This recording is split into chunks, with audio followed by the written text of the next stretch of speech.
The Alpha King stood before his court, silver crown glinting under torchlight, and spoke the words that would destroy everything. I reject you, Naira Vale, as my mate and Luna. The girl in chains didn't cry. She didn't beg. She just stared at him with those storm-gray eyes while the nobles laughed, while his advisors nodded approval, while the kingdom, already dying, sealed its own fate. What Kael Draven didn't know was that the weak, insignificant wolf he'd just discarded was the only thing standing between Ashmore and total annihilation. Want to see how this rejection backfires spectacularly? Stay until the end, hit that like button, and comment what city you're watching from. The throne room of Ashmore reeked of desperation masked as authority. Kael Draven knew it. Every alpha in the hall knew it. Hell, even the servants whispering behind stone pillars probably knew it. The kingdom was rotting from the inside out, crops withering in fields that had fed 3 generations, livestock born dead or twisted, water from the wells turning black by morning. The curse had been eating at Ashmore's borders for 2 years now, creeping inward like gangrene, and nobody had an answer. Nobody except the elders, who insisted the only solution was the ancient bond, the fated mate. The destined Luna, who would stand beside the Alpha King during the eclipse ritual and break the curse through their combined power. Kael had spent months searching. His trackers had combed every packed territory, every border village, every forgotten corner of the realm. And they'd found nothing. No pull, no bond, no cosmic sign from the moon goddess or fate or whatever the hell was supposed to make this work. Until 3 days ago. The bond had hit him like a warhammer to the chest while he was reviewing border defenses. One moment he was studying maps, the next he was on his knees, gasping, every nerve in his body screaming, found, found, found. His wolf had surged forward so violently he'd nearly shifted right there in the strategy tent.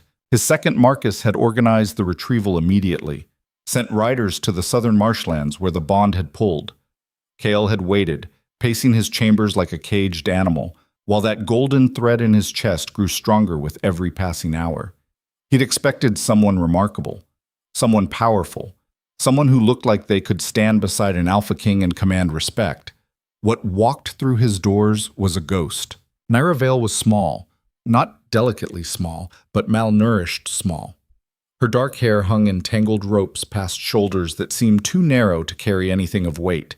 The dress she wore was more holes than fabric, and her feet were bare, caked with mud from the marshlands. But it was her eyes that made Kael's wolf whine in recognition. Storm gray, ancient somehow, like they'd seen things that shouldn't exist in someone so young. The bond sang between them. Everyone in the throne room could feel it, that electric charge that confirmed what the elders had been waiting for.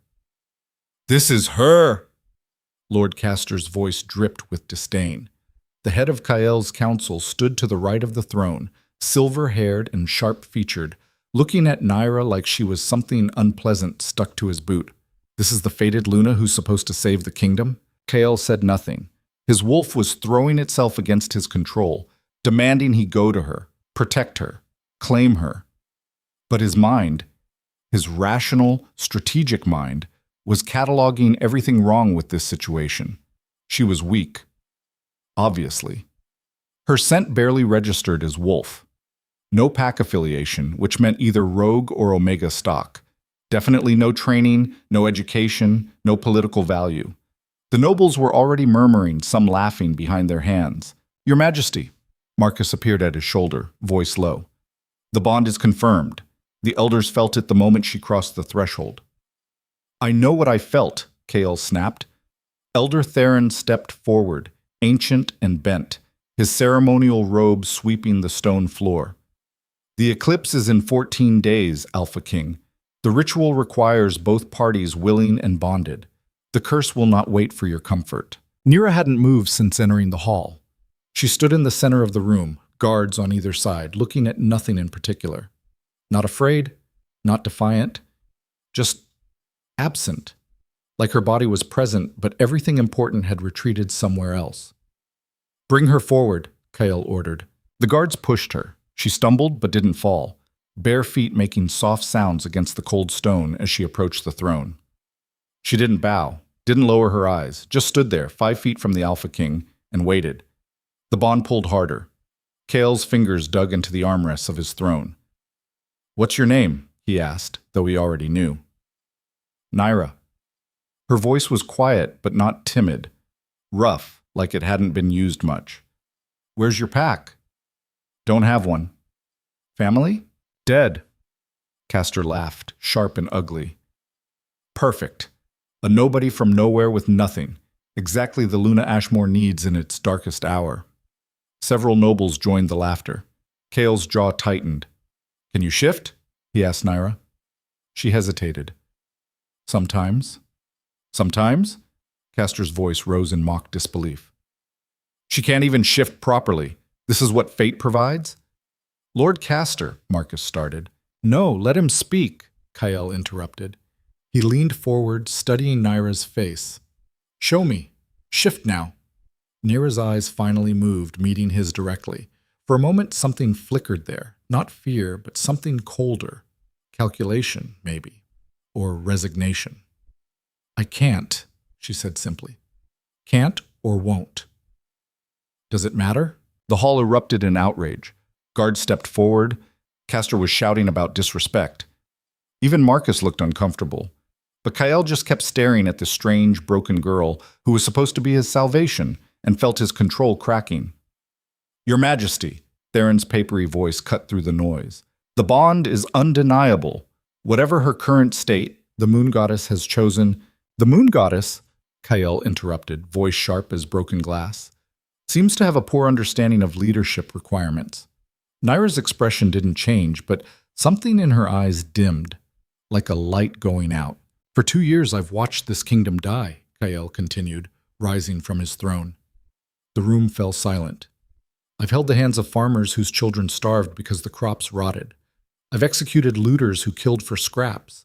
I've buried wolves who went mad from drinking cursed water. And now, when we finally find the answer, fate gives me this? He descended the steps slowly, each footfall echoing. His wolf was screaming at him to stop, to reconsider. But Kael had learned long ago not to trust instinct over strategy. You're 19? 20? He circled Naira slowly.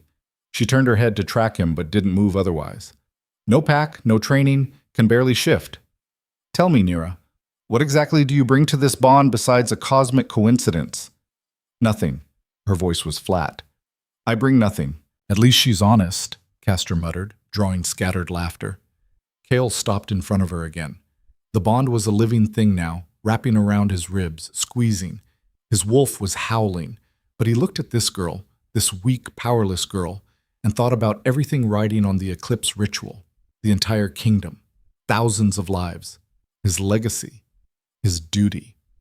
Elder Theron, he said, not looking away from Naira, is there any precedent for rejecting a fated mate? The gasps were immediate. Marcus actually stepped forward. Your Majesty, you can't be serious. Is there precedent? Kael repeated. Theron was quiet for a long moment.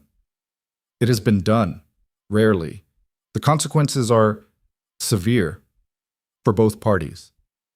More severe than letting the kingdom collapse because the Luna is too weak to complete the ritual? Kael. Marcus's use of his name rather than title was deliberate. Think about what you're doing. I have been thinking. Kael's hands clenched into fists. I've thought of nothing else since this bond snapped into place. And every logical analysis leads to the same conclusion. She is not strong enough. She will fail. And the kingdom will pay the price. Naira still hadn't moved, hadn't reacted, just stood there like she was waiting for an execution. There must be another way, Kael continued, speaking to the elders now. Another ritual. A different bond. Something that doesn't require... He gestured vaguely at Naira. This. The eclipse comes in 14 days, Theron repeated. There is no time for alternatives. Then we make time, postpone it, find a different solution. You cannot postpone the eclipse, boy! Theron's voice cracked with age and frustration. It comes whether we are ready or not. And if we do not perform the ritual, the curse will spread beyond all containment. This entire region will become a deadland within the year. The throne room was absolutely silent now. Every eye was on Kael, waiting. His father's voice echoed in his memory. An alpha's first duty is to his pack, not to himself, not to his wants, to his pack, always. Kael looked at Naira one more time. Really looked. Tried to see past the weakness, past the obvious inadequacy, to whatever quality fate supposedly recognized in her. He found nothing. "I'm sorry," he said, and meant it. "But I cannot stake the kingdom's survival on a bond I don't trust." Naira's eyes closed briefly. When they opened again, they were completely empty. "The formal words," Theron said quietly. "If you're going to do this, speak the formal rejection." Kael took a breath. His wolf was destroying itself inside him, thrashing and screaming. The bond was pulling so hard he could barely breathe. But he thought of the withered fields, the dead children, the encroaching darkness, and forced the words out. "I, Kael Draven, Alpha King of Ashmore, reject you, Naira Vale, as my mate and my Luna. I sever this bond by my will and my word." The snap was audible.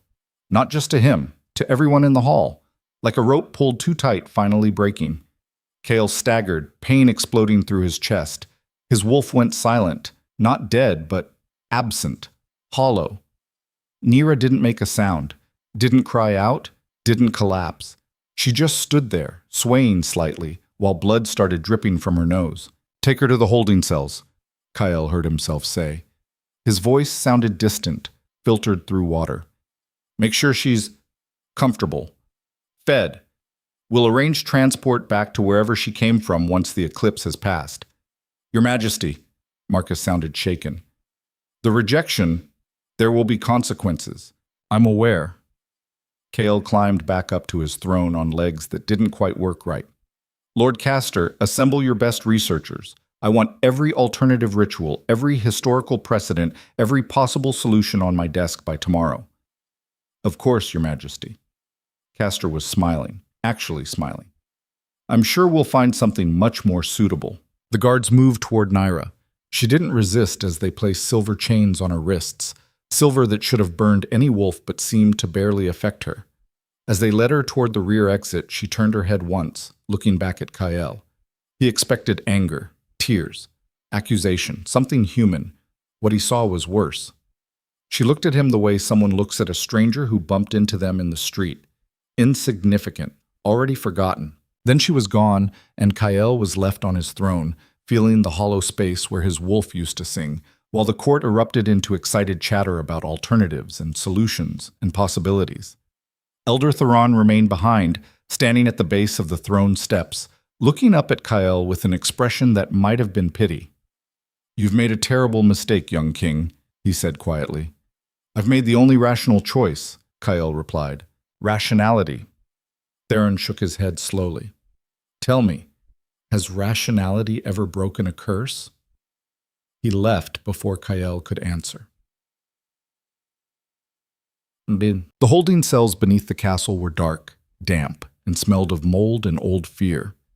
They'd been built 3 centuries ago to house prisoners of war, back when Ashmore actually had wars to fight instead of slowly rotting from mysterious curses.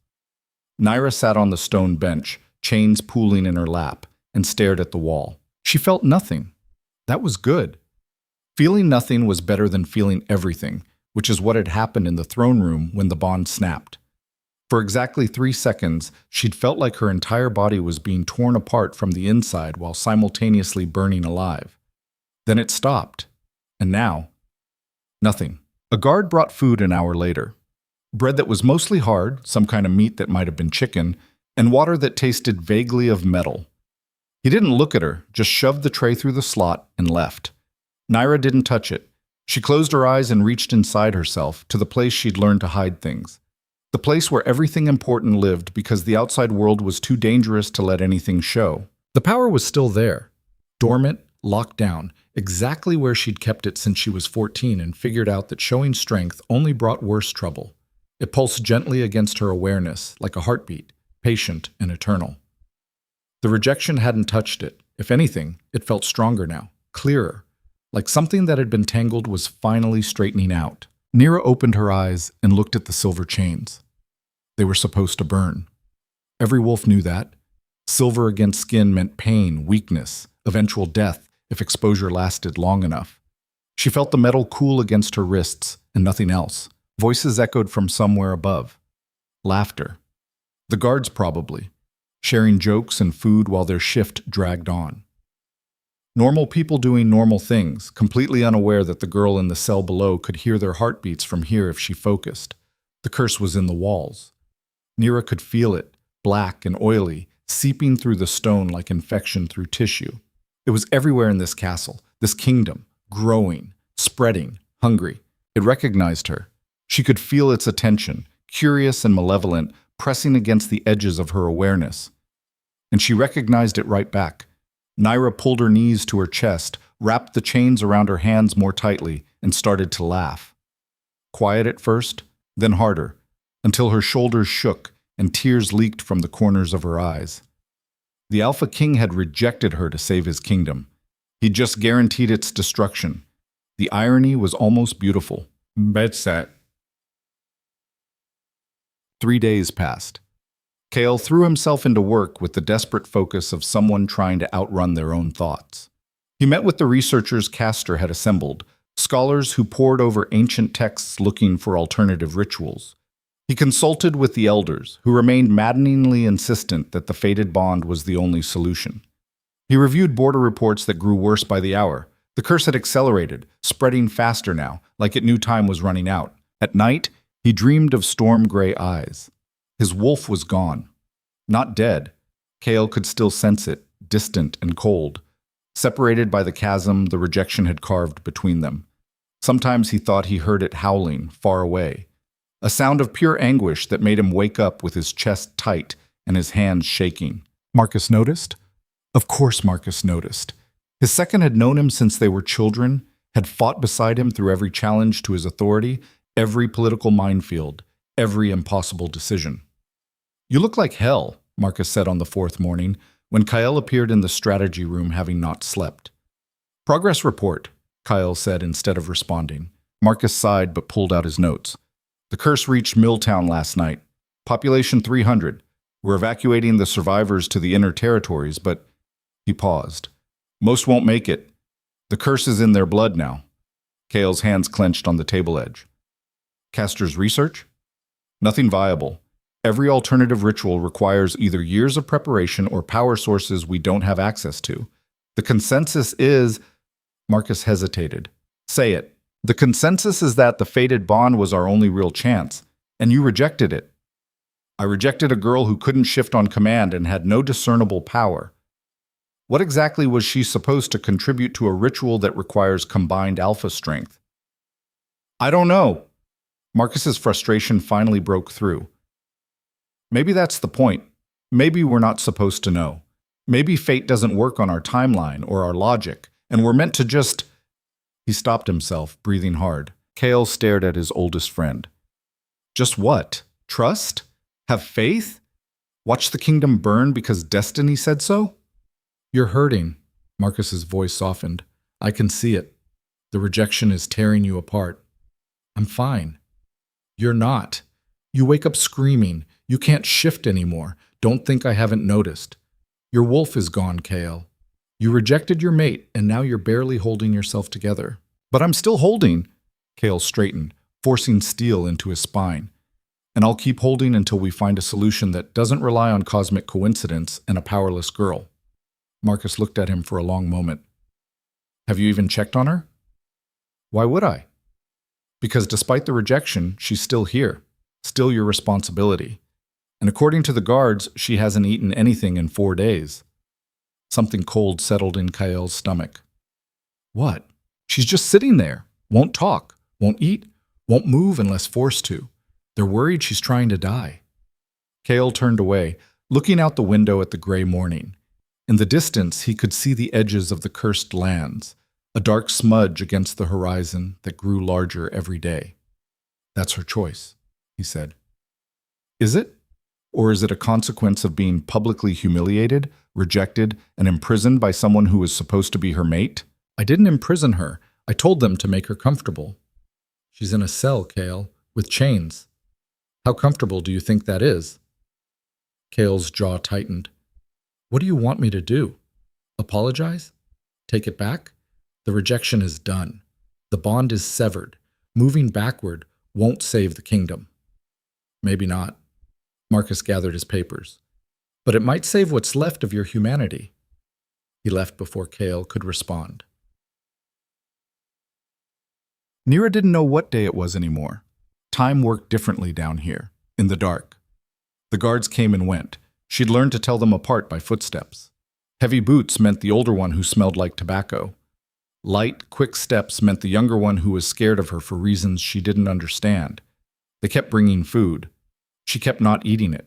It wasn't a conscious hunger strike. She just didn't feel hungry. Didn't feel much of anything, actually. The emptiness where the bond had been was absolute, a void that swallowed everything else.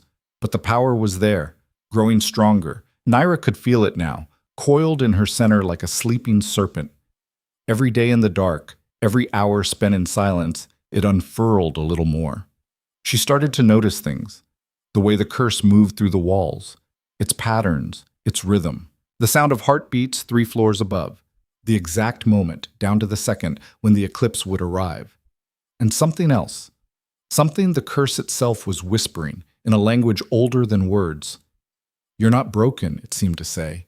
You're just waiting. On what might have been the 5th day, or the 6th, time was truly meaningless now. The cell door opened. Not a guard this time, someone else. Nira didn't bother opening her eyes. You need to eat. Marcus's voice. The second. The one who'd looked uncomfortable during her rejection but hadn't spoken up to stop it. No, I don't. You're going to die. Eventually, she heard him move closer, heard the soft scrape of him sitting on the bench across from her cell. Look, I know what happened was... Do you? Nira's eyes opened. Marcus was younger than the Alpha King. Lighter hair, easier smile, though he wasn't smiling now. Do you know what it feels like to have your soul torn in half? To have the one person fate made for you look at you like you're garbage, and then chain you up for the crime of existing? Marcus's expression tightened. No, I don't. Then you don't know anything. Silence stretched between them. Somewhere above, someone was shouting orders. Normal castle life, continuing while she rotted in the dark. He's suffering too, Marcus said finally, if that matters. It doesn't. The rejection hurt him as much as it hurt you. He can't shift anymore, can't sleep. His wolf is... I said it doesn't matter. Nira's voice was flat. He made his choice. He chose his kingdom over his mate. That's what alphas do, right? Duty first, always. He thought you were too weak to complete the ritual. I am too weak. Nira smiled, sharp and humorless. He was right about that.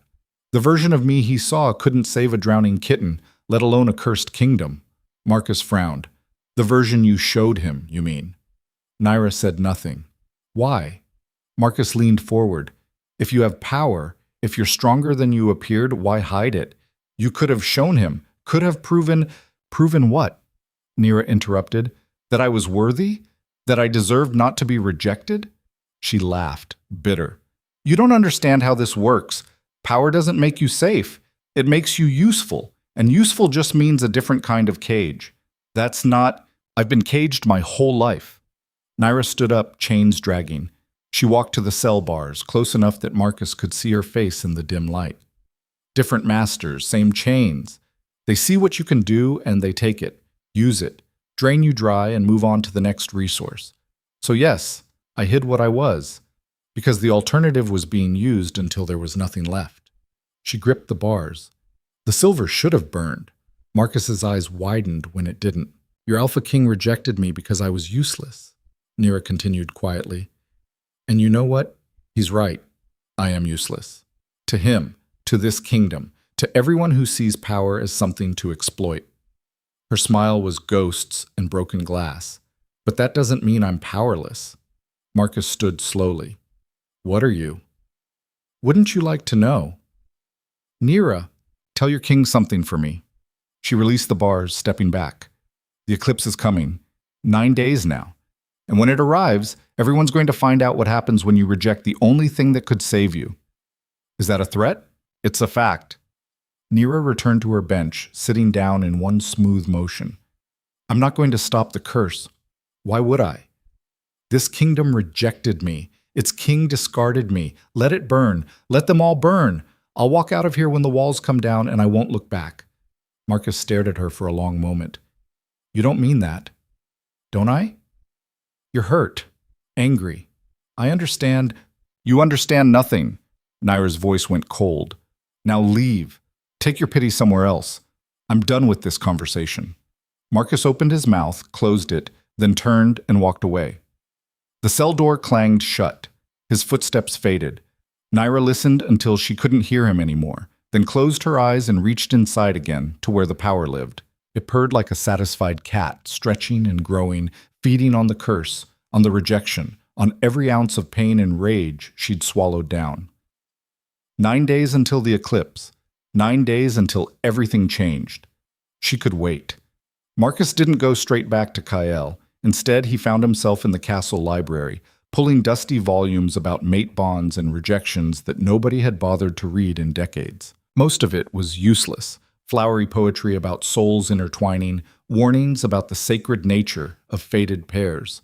But buried in a text so old the pages crumbled at his touch, he found something that made his blood run cold. When a bond is severed against the will of fate, the rejected party becomes unmoored from natural law. What was dormant may wake. What was hidden may surface. The moon goddess does not give power lightly, and she does not take kindly to rejection of her gifts. He was still staring at those words when Kael found him 2 hours later. You talked to her? Not a question. Kael looked worse than this morning. His skin had a grayish tint, and there were shadows under his eyes deep enough to bruise. I did. And? Marcus closed the book carefully. She's not what you think she is. I know what she is. Weak, powerless, a mistake. No. Marcus stood, meeting his king's eyes. She's something else entirely, and I think you rejecting her might have been the worst tactical error you've ever made. Kael's expression hardened. Explain. The silver chains don't burn her. She knew exactly how many days until the eclipse without being told, and she said... Marcus hesitated. She said when the walls come down, she'll walk out, like she knows they're going to fall. Threats from a prisoner, meaningless. Was it? Because she didn't sound like she was threatening. She sounded like she was stating a fact. Marcus tapped the ancient book. I've been reading about rejected bonds. Kael, every text says the same thing. Rejecting a fated mate has consequences we don't fully understand, especially if the rejected party has latent abilities. She couldn't even shift. She said she couldn't. That's different from can't. Marcus moved closer, lowering his voice even though they were alone. What if she was hiding what she could do? What if showing weakness was deliberate? Kael turned away, moving to the window. Outside, the sky was the color of old bone. Why would anyone deliberately appear weak? To survive, Marcus offered. You've read the reports from the border territories. Powerful wolves without pack protection don't last long. They get claimed, used, or killed. Maybe appearing useless was her only defense. Silence stretched between them. Kael's reflection in the window glass looked hollow. It doesn't matter now, Kael said finally. The bond is severed. Whatever she is or isn't, she's not my concern anymore. She's starving herself to death in your dungeon. I'd say that makes her your concern. Then force feed her. Keep her alive until we can send her away. Marcus felt something inside him snap. Listen to yourself. This is what you've become? The bond is driving you insane. You can't sleep. You can't shift. And instead of admitting you might have made a mistake, you're... Enough. Kael's voice went alpha hard, the command undeniable. I don't want to hear another word about the girl in the cells. Focus on finding a solution to the curse. That's an order. Marcus's jaw clenched, but he nodded. Yes, Your Majesty. He left before he said something that would get him stripped of rank. Oh, shut. The curse reached the inner farmlands that night. Kael was in a council meeting with Castor and the other lords when the runner burst in, covered in mud and gasping for air. The western orchards, Your Majesty, the trees are screaming. Every head in the room turned. Screaming? Lord Castor's voice dripped skepticism. I know how it sounds. The runner was young, maybe 19, and his hands were shaking. But I heard it. Everyone heard it. The apple trees are making sounds like people dying, and the fruit is rotting on the branches, but it's spreading to the workers too. 3 men collapsed. Their skin started turning black where they touched the bark. Kael was on his feet before the boy finished. Assemble a team, healers, warriors, anyone with curse resistance training. I want them contained and quarantined. Your Majesty. Castor stood as well, his expression calculating. Perhaps it's time to consider evacuation. Move the core population to the northern territories, abandon the cursed lands. And let the curse follow us north? Kael snapped. It's spreading faster every day. Running won't solve anything. Neither will staying and dying. We're not going to die. We're going to find a solution. The only solution was the fated bond. Elder Theron's voice came from the doorway. The ancient wolf moved into the room slowly, leaning heavily on his staff. And you rejected it. Now the curse knows there will be no opposition. I rejected a weak girl who couldn't contribute to the ritual, Kael shot back. That's not the same as rejecting a solution, isn't it? Theron's eyes were sharp despite his age. The moon goddess chose her for a reason. Your arrogance in assuming you know better than fate itself has doomed us all. My arrogance? Kael's control was fraying. I'm trying to save thousands of lives. What kind of leader would I be if I staked everything on a bond I didn't trust? A faithful one. Faith doesn't stop curses. Neither does pride. Theron turned to leave, then paused. You should know. The girl hasn't eaten in 6 days now. The guards say she's getting weaker. Something twisted in Kael's chest. He forced it down. That's her choice. Is it? Or is she dying of a broken bond while you convince yourself you made the right decision? Theron's smile was sad. 7 days until the eclipse, young king. Whatever happens after that, remember that you chose this path. He left, leaving a silence so thick it was suffocating. Castor cleared his throat. Your Majesty, about the evacuation plans, no. Kael sat back down, exhausted. We're not abandoning Ashmore. Continue researching alternatives. There has to be something we're missing. The meeting dragged on for hours, accomplishing nothing. Every suggestion led to a dead end. Every alternative required resources or time they didn't have. By the time Kael dismissed the council, the sun was setting and his head felt like it was splitting apart. He should have gone to his chambers, should have tried to sleep. Instead, he found himself descending the stairs to the holding cells. The guard on duty straightened when he saw Kael approach. Your Majesty, I wasn't expecting a... How is she? The guard's face said everything. Not good, sir. She's still breathing, but barely. Won't respond to anything we say. Just sits there, staring at nothing. Kael's hands clenched. Open the cell. Sir? I said open it. The guard fumbled with the keys, unlocking the heavy door.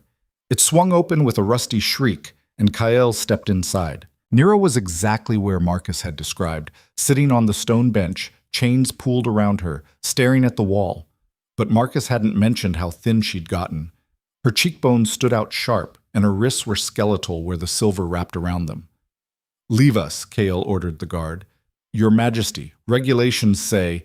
I'm aware of the regulations. Leave. The guard hesitated, then withdrew, closing the door but staying within earshot. Kael moved closer. Naira didn't react, didn't even blink. You're killing yourself, he said. No response. Is this supposed to make me feel guilty? Because it won't. You're not my responsibility anymore. Still nothing. But her chest rose and fell, so she was alive, just absent. Kael crouched down so he was at her eye level. Naira, look at me. Her eyes moved. Slowly, like it took effort, they focused on his face. And there was nothing there. No anger, no hurt, no recognition. Just empty gray, like looking into fog. Why aren't you eating? He asked. Her voice, when it came, was barely a whisper. Why should I? Because starving to death is a coward's way out. That got a reaction. The smallest flicker of something, amusement maybe, crossed her face. Says the man who rejected his mate because he was afraid. I wasn't afraid, I was being practical. You were terrified. Nira's head tilted slightly.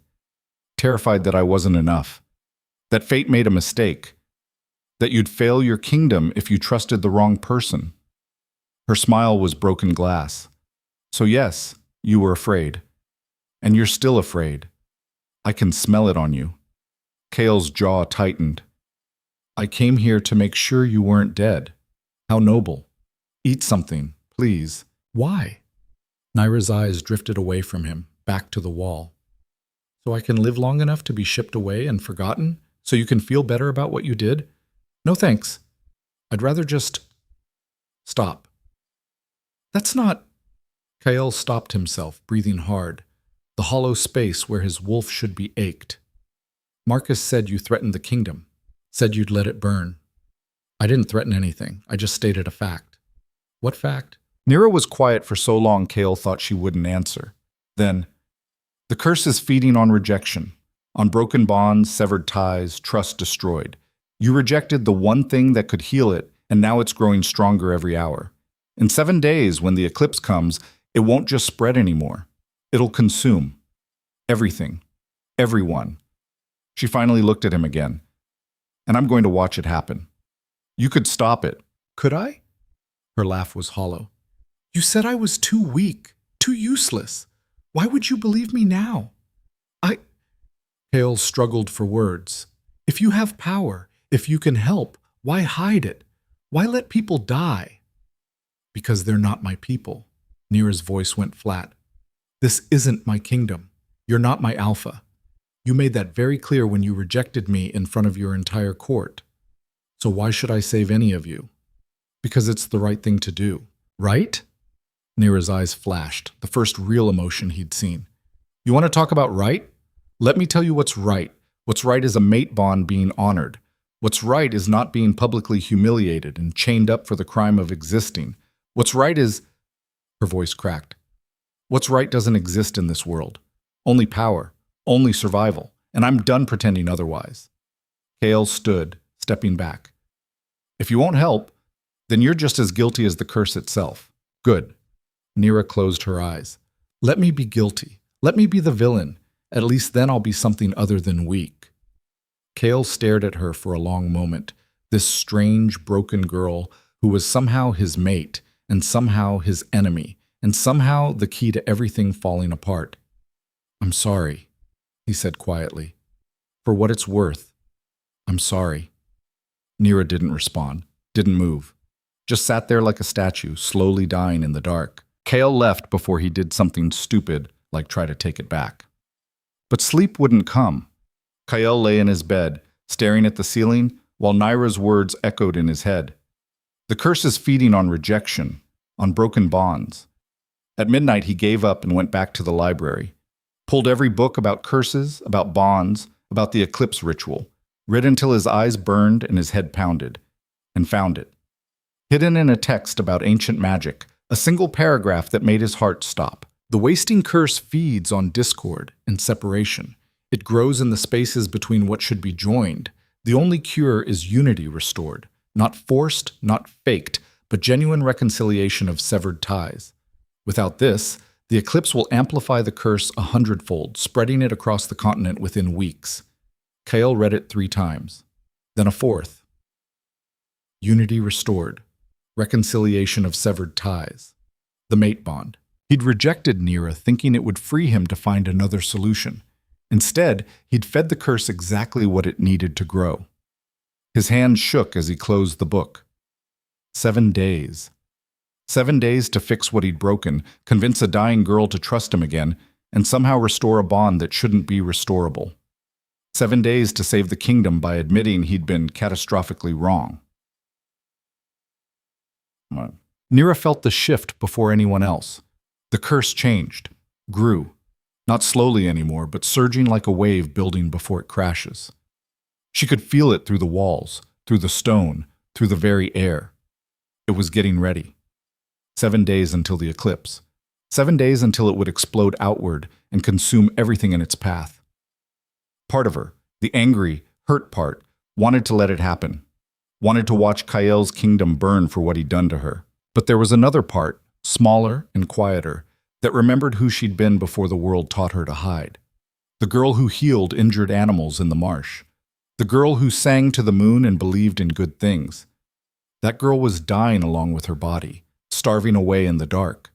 Nira touched the chains. The silver was cool, harmless. She could break them any time she wanted, could walk out of this cell, out of this castle, out of this cursed kingdom. But she didn't. Because underneath the anger and hurt, underneath the desire to watch it all burn, there was something else. Hope. Stupid, stubborn hope that refused to die. Hope that maybe Kyle would realize his mistake, would come back, not with duty or obligation, but with genuine remorse. Would ask, really ask, for her help. Hope that she mattered, not as a tool or a solution or a destiny, but as a person. Nira closed her eyes and reached for the power inside her. It pulsed stronger now, fed by rejection and pain and isolation. It wanted out, wanted to show the world what it could do. Not yet, she told it. Not yet. Outside she heard footsteps, multiple sets, voices arguing. Can't force the Alpha King to... Someone has to tell him the truth. The girl is dying, the curse is spreading, we're out of time. The voices faded as they moved past her cell. Nira opened her eyes and smiled, sharp and bitter. Everyone was panicking now. Everyone was realizing there was no other solution. And soon, very soon, they'd all come crawling back to the weak, useless girl they'd rejected. And when they did, she'd make them beg. What?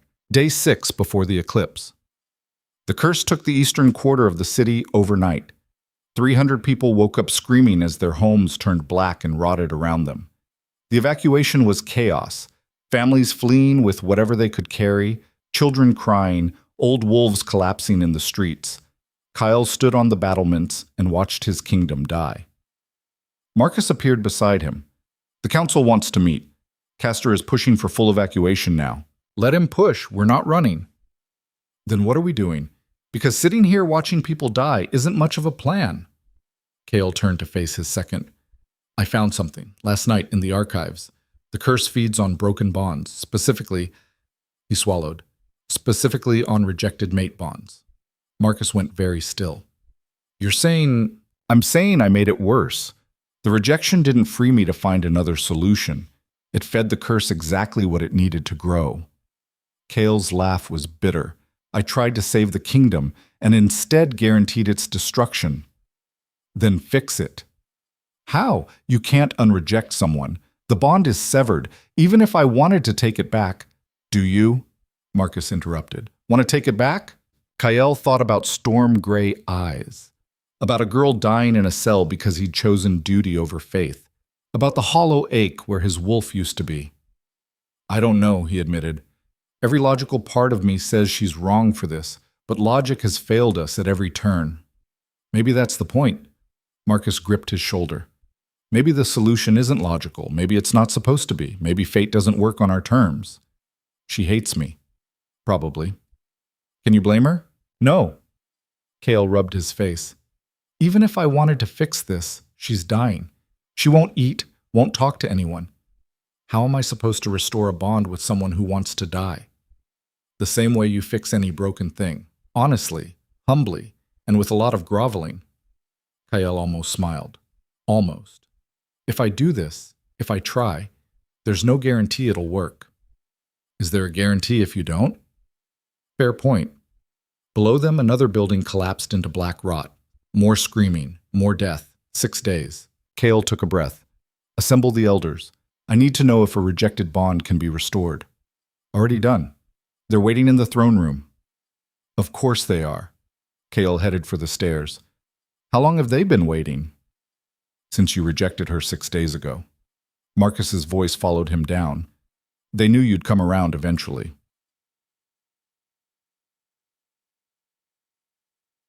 The throne room was empty except for the 3 remaining elders. Theron stood in the center, flanked by Elder Mira and Elder Corvin, all of them ancient and patient and knowing. So, Theron said as Kyle entered, you've finally accepted the truth. Can it be fixed? Kale asked without preamble. The rejected bond, can it be restored? That depends. On what? On whether both parties genuinely want it restored. Mira's voice was soft but firm. The rejection severed the bond because you willed it so. Restoration requires mutual will, mutual choice. If either party is acting from obligation or desperation rather than genuine desire, it won't work. She hates me. She's hurt, Corvin corrected. That's different from hate. She said she wants to watch the kingdom burn. She's angry and dying and you put her in a dungeon. Theron's tone was sharp. What did you expect? Forgiveness? Kale's hands clenched. How do I fix it? First, you stop treating her like a problem to solve. Mira moved closer. She's not a tool or a weapon or a destiny. She's a person who was rejected by the one person fate said would accept her completely. If you can't see her as anything other than a solution to your curse, then this conversation is pointless. Kale stopped. Thought about what he'd said to Naira in the cell, about duty and practicality and her being his responsibility, never once asking what she wanted, what she felt, who she was beyond her usefulness. I've been an idiot, he said quietly. Yes, all three elders said in unison. How do I stop being an idiot? Theron's smile was dry. That's a lifelong journey. But in this specific case, go to her. Not as an alpha, not as a king, as Kael, the man who rejected his mate and wants to make it right. Be honest, be vulnerable, and accept that she might say no. And if she does, then we all die. Theron shrugged. But at least you'll die having tried to fix what you broke. Not exactly encouraging, but Kael hadn't expected encouragement. He nodded once and left, heading back down to the cells, trying to figure out what the hell he was going to say. Naira felt him coming before he arrived. The bond might be severed, but some echo of it remained, a phantom connection that pulled when he got close. She'd felt it earlier when he visited, felt it now as he descended the stairs. The cell door opened. Kael stepped inside, alone this time, and the guard didn't even protest. He looked terrible, worse than before, like he hadn't slept in days, which he probably hadn't. Good. I need to talk to you, he said. So talk. Nira didn't move from her position on the bench. Kael sat down across from her, in the same spot Marcus had used, his hands clasped between his knees, his posture nothing like an alpha king, just a man, exhausted and desperate. I was wrong, he said simply. Nira waited. I rejected you because I was afraid. Marcus was right about that.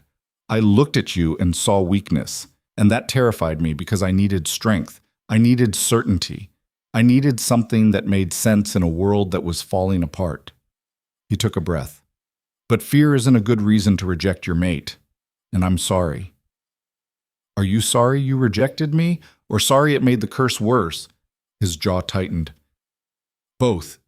Is that allowed? I don't know. I'm not the expert on bond restoration. Neither am I. Kael leaned forward slightly. But the elders say it's possible. If both parties want it, if it's genuine. And you want it now? How convenient. The curse is spreading. You're out of options, so suddenly the weak, useless girl is worth keeping. That's not... He stopped himself, started again. You're right. The timing looks terrible, and maybe part of this is desperation. But there's another part, the part that's been bleeding out since the rejection, that knows I made a mistake beyond just tactics. What part is that? The part that dreams about your eyes. The part that feels hollow without my wolf. The part that... Kael's voice cracked slightly. The part that knew, the moment the bond snapped, that I'd just destroyed something irreplaceable. Nira studied him, looking for lies, for manipulation, for any sign this was just another strategy. She found exhaustion, pain, and something that might have been genuine regret. Even if I wanted to restore the bond, she said carefully, I don't know if I can trust you. You rejected me once. What's to stop you from doing it again when I'm inconvenient? Nothing, except my word that I won't. Your word, Nira laughed softly. The same word you gave when you called me your mate, before you discarded me in front of everyone? Kael flinched. I know I broke that, but I'm asking, begging, for a chance to prove I won't do it again. Why should I give you that chance? Because despite everything, you're still here. Kael's eyes met hers. You could have broken those chains and left any time. The silver doesn't hurt you. I saw that earlier. You could be miles away by now, but you're not. You're sitting here, in the dark, waiting. Why? Nira's breath caught. He'd noticed. Of course he'd noticed. Maybe I'm just too weak to escape, she said, but her voice lacked conviction. You're a lot of things, Naira, but weak isn't one of them. Not really. Kael stood, moving closer. I don't know what you are, what you can do. And I'm not asking because I need you to save the kingdom, though that would be nice. I'm asking because I want to know you. The real you. The one you've been hiding. The real me would let your kingdom burn. Would she, or is that just the hurt talking? Silence fell between them. Naira could feel her power stirring, curious, drawn to his presence despite the severed bond. It wanted to reach for him, wanted to connect. She held it back. If I agree to try, she said slowly, I want something in return. Name it. Respect. Actual respect. Not because I'm useful or powerful or destined, but because I'm a person who deserves it. Her voice hardened. And if you ever reject me again, I will personally make sure the curse eats you first. Kale's lips twitched, almost a smile. Fair. I mean it. I know you do. That's one of the things I like about you. Nira blinked. You like something about me? Your honesty. Your refusal to bow or break or play the victim. The way you looked at me like I was nothing during the rejection. I hated it and respected it at the same time. Kyle extended his hand. Will you try? With me? To fix what I broke? Naira stared at his hand, at this Alpha King, humbled and honest, offering her a choice instead of a command. The smart thing would be to refuse, to let him suffer, to walk away and let fate handle the consequences. But Naira had never been good at doing the smart thing. She reached out, her skeletal hand closing around his, and felt the phantom bond flare to life. Not restored, not yet, but trying. The moment their hands touched, Kael's wolf surged back to life. Not gently, not gradually. It slammed into his consciousness like a tidal wave, roaring and furious and desperate, filling that hollow space with such force that Kael gasped and nearly fell. His eyes flashed gold, his canines elongated, and for a second he thought he might shift right there in the cell. Nira jerked her hand back, breathing hard. Her eyes had changed too, gone from empty gray to something luminous and strange, like storm clouds lit from within. What was that? Kael's voice came out rough. The bond. Naira stared at her hand like it had betrayed her. It's not restored, but it's reaching, trying to reconnect. I felt my wolf again, actually felt it.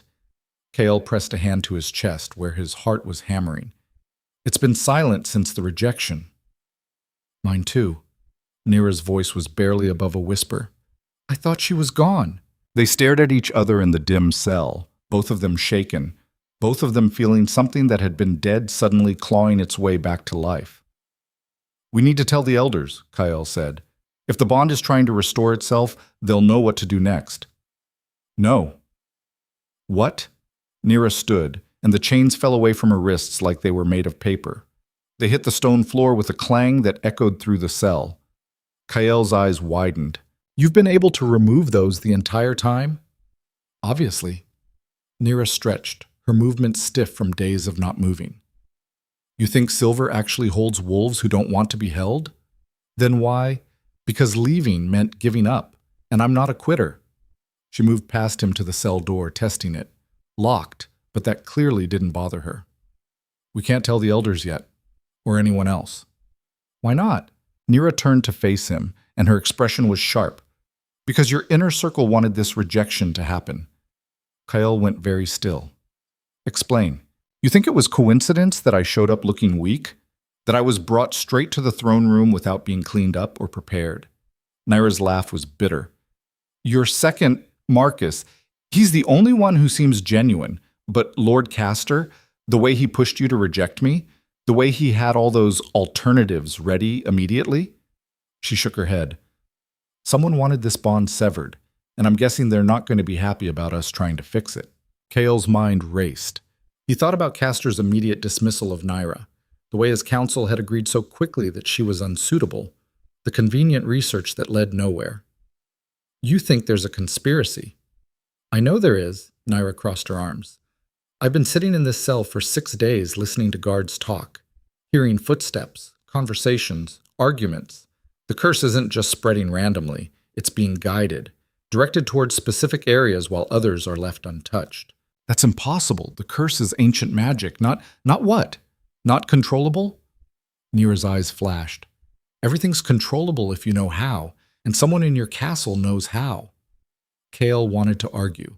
Wanted to say she was paranoid, traumatized, seeing plots where there were none, but something in his gut twisted, recognizing truth even when his mind rejected it.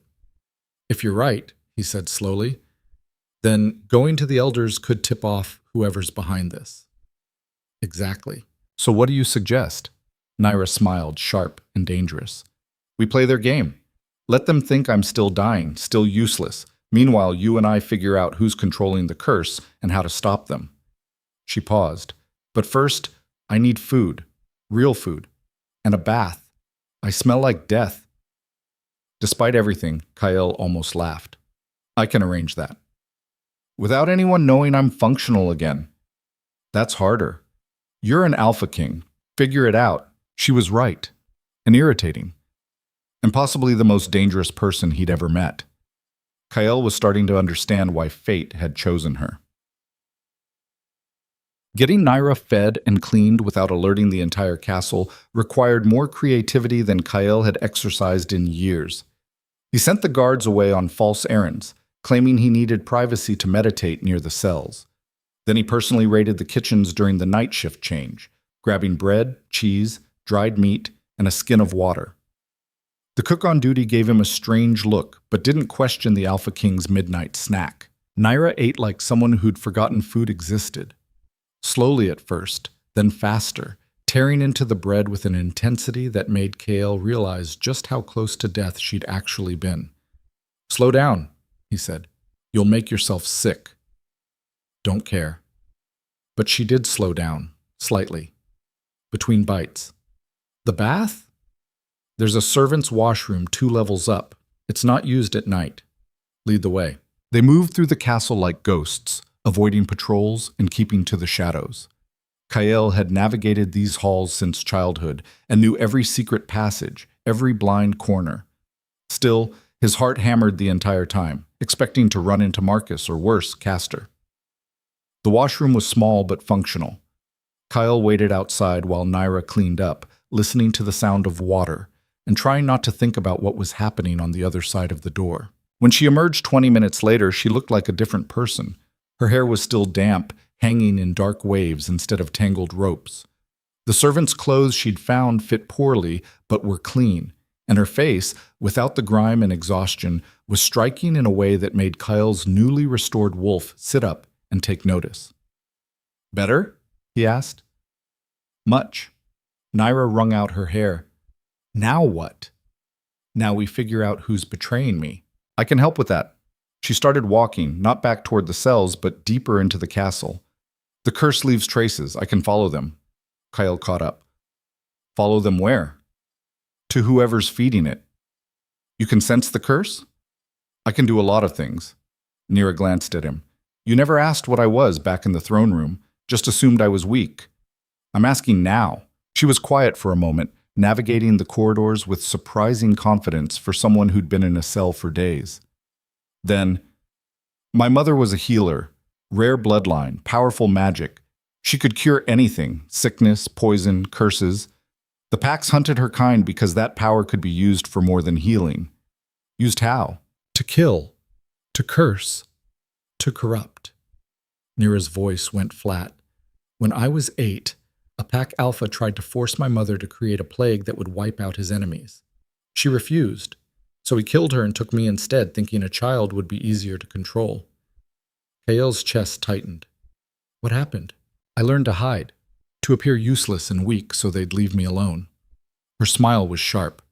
Turns out when you look worthless, people forget you exist. And when they forget you exist, you can escape. You've been running ever since. Until your trackers found me. She stopped at a junction, tilting her head like she was listening to something only she could hear. The curse is strongest down this corridor. Someone's been channeling it through the castle infrastructure. They turned down a narrow hallway that led to the administrative wing. Offices, record rooms, nothing important. Except, Castor's study is down here, Kyle said slowly. Is it? Nira's tone suggested she already knew that. Interesting. They approached carefully. The door was locked, but Nira placed her palm against the wood, and Kyle felt something pulse. Not magic exactly, but close. The lock clicked open. Inside, Castor's study was neat and organized. Ledgers stacked precisely, quills arranged by size, everything in its place. Too perfect. Too controlled. Naira went straight to the desk, pulling open drawers with practiced efficiency. You search the shelves. Look for anything about curses, rituals, or ancient magic. This is Lord Castor's private. Are you seriously worried about privacy right now? Fair point. Kale started searching. They worked in silence for several minutes. Kyle found correspondence, financial records, nothing suspicious. Then Nira made a soft sound. Found something. She held up a ledger, but not a normal one. The pages were covered in symbols Kale didn't recognize, drawn in what looked like blood. Dates, locations, and strange notations filled the margins. What is that? A curse log. Naira's finger traced one of the entries. Look, here's the Eastern Orchards, dated yesterday. And here's Milltown, 3 days ago. Every curse outbreak is documented, with times, locations, and projected spread patterns. Kale's blood went cold. He's been tracking it, predicting it. Not predicting, directing. Nira flipped to another page. Look at this. Northern Territories. Delay spread until evacuation routes established. He's controlling where the curse goes and when. Why? What does he gain from destroying the kingdom? Nira kept flipping pages, her expression growing darker. Then she stopped, her face going pale. Oh no. What? She turned the ledger around so Kale could see. The final entry, dated for 5 days from now, the day of the eclipse, showed a map of the entire region with a single notation. Full consumption. New order begins. He's not trying to stop the curse, Nira said quietly. He's using it to wipe the slate clean. When the eclipse comes and the curse consumes everything, he'll be ready to step in as the savior. Probably has safe zones established, resources stockpiled, loyalists protected. That's insane. That's ambition. Nira closed the ledger. Think about it. He gets rid of the old guard, the old laws, everyone who might oppose him. Then he rebuilds from scratch with himself in charge. Perfect coup. Kale's hands clenched into fists. Castor had been his father's advisor, had helped raise him, had been someone he trusted completely. We need to arrest him, expose this to the council. And what? Show them a ledger full of symbols they can't read? Nira shook her head. We need proof they can't deny. And we need to figure out how he's controlling the curse before the eclipse, or stopping him won't matter. She was right. But Kael's mind was reeling, trying to process betrayal on this scale. A sound from the hallway made them both freeze. Footsteps. Multiple people, getting closer. Need to check on the preparations, Castor's voice. Nira grabbed Kael's arm, pulling him toward the window. Can you shift? What? Can you shift now that your wolf is back? Yes, probably, but then shift and jump. It's only 2 stories. Are you insane? The footsteps were right outside the door now. Naira's eyes flashed that strange, luminous gray. Trust me or don't, but choose fast. Kael's wolf surged forward, and this time he let it. The shift came easier than it had in years, bones and muscles rearranging in a rush of familiar pain. He landed on 4 paws just as Nira threw open the window. She jumped first, no hesitation, dropping into the darkness below. Kael heard her land with a grunt, but no scream. The door handle turned. Kael jumped. The fall seemed to last forever and no time at all. He hit the ground hard, his wolf form absorbing most of the impact. Naira was already running, and he followed on instinct, paws pounding against stone as they raced away from the administrative wing. Behind them, he heard shouting, Castor's voice, sharp with alarm. Someone's been in my study! Sound the alert! They didn't stop running until they'd reached the old armory on the east side of the castle, abandoned years ago after the new one was built. Kyle shifted back, gasping, while Naira leaned against the wall, catching her breath. Did you get the ledger? Kale asked. Nira held it up, grinning. Never jump without the evidence. Despite everything, Kyle laughed. It came out slightly hysterical, but it was a laugh. You're completely reckless, says the man who just jumped out a 2nd-story window. You pushed me into it, and you did it. Naira's smile softened. Your wolf came back fast. That's good. Means the bond is healing stronger than I thought. Kale felt it too, that pull between them, less phantom now, more solid. Not fully restored, but rebuilding. We have the evidence, he said, but we still don't know how Castor is controlling the curse. The ledger documents what he's doing, not how. Then we figure out the how.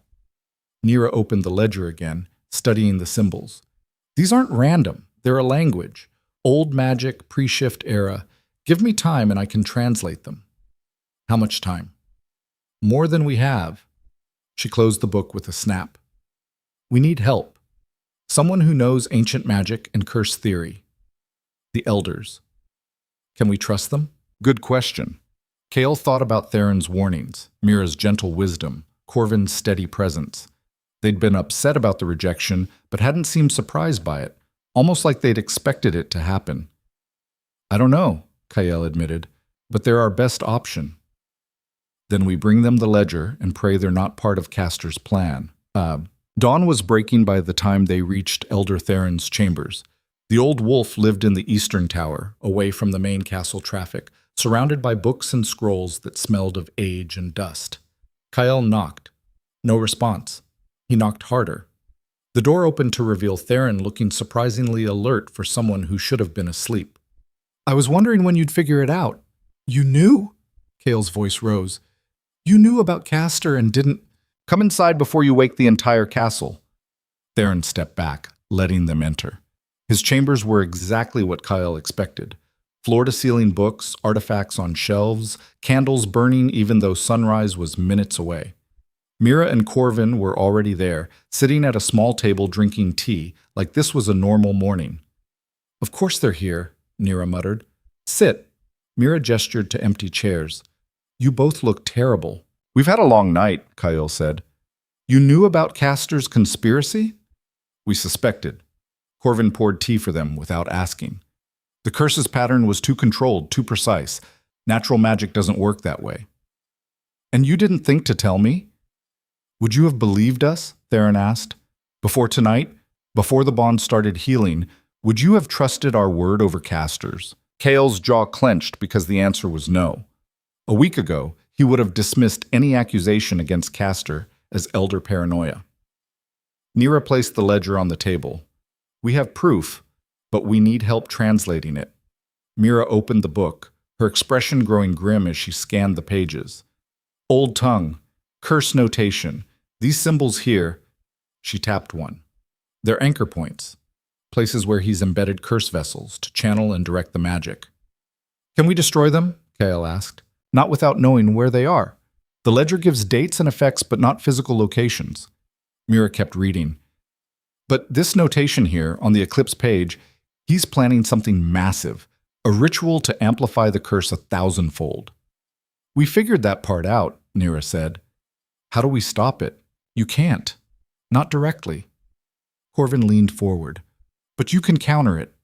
The eclipse ritual, the original one, with the mate bond, it's designed to create unity, wholeness, the exact opposite of the curse's separation and discord.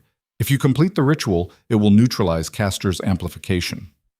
We can't complete the ritual with a severed bond, Kael said, which is why you need to restore it, fully, before the eclipse. Theron's eyes were sharp. The bond started healing when you touched, but restoration requires more. It requires genuine acceptance, trust, vulnerability.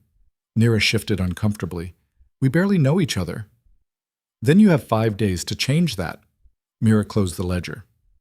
In the meantime, we'll work on locating Castor's anchor points. If we can destroy even a few before the eclipse, it'll weaken his control. What about Castor himself? Kael asked. We can't just let him walk around free. You can't arrest him without proof the council will accept, Theron said. And confronting him now will just make him accelerate his plans. Better to let him think he's still in control while we work against him. I hate this, Kael muttered. So do we. Corvin's smile was grim. But we're out of time for clean solutions. A knock at the door made everyone freeze. Marcus's voice came through. Your Majesty, the guard said you were here. We have a situation. Kael and Nira exchanged looks. Kael gestured for her to hide behind a bookshelf, then opened the door. Marcus looked exhausted. The curse took the western barracks overnight. 30 warriors dead, another 50 infected. And he paused. Lord Castor is calling an emergency council meeting. He's demanding answers about the curse's acceleration. Of course he is, Kael said. Tell him I'll be there shortly. Marcus nodded, but didn't leave. His eyes flicked past Kael to the elders. Is everything all right? You look... I'm fine. Just needed guidance from the elders. About? The curse, the bond, everything. Kael forced calm into his voice. I'll explain at the meeting. Marcus's expression suggested he didn't believe that, but he nodded again and left. Kael closed the door. He knows something's wrong. Marcus is loyal, Theron said. You should tell him the truth. And risk him confronting Castor? No, not yet.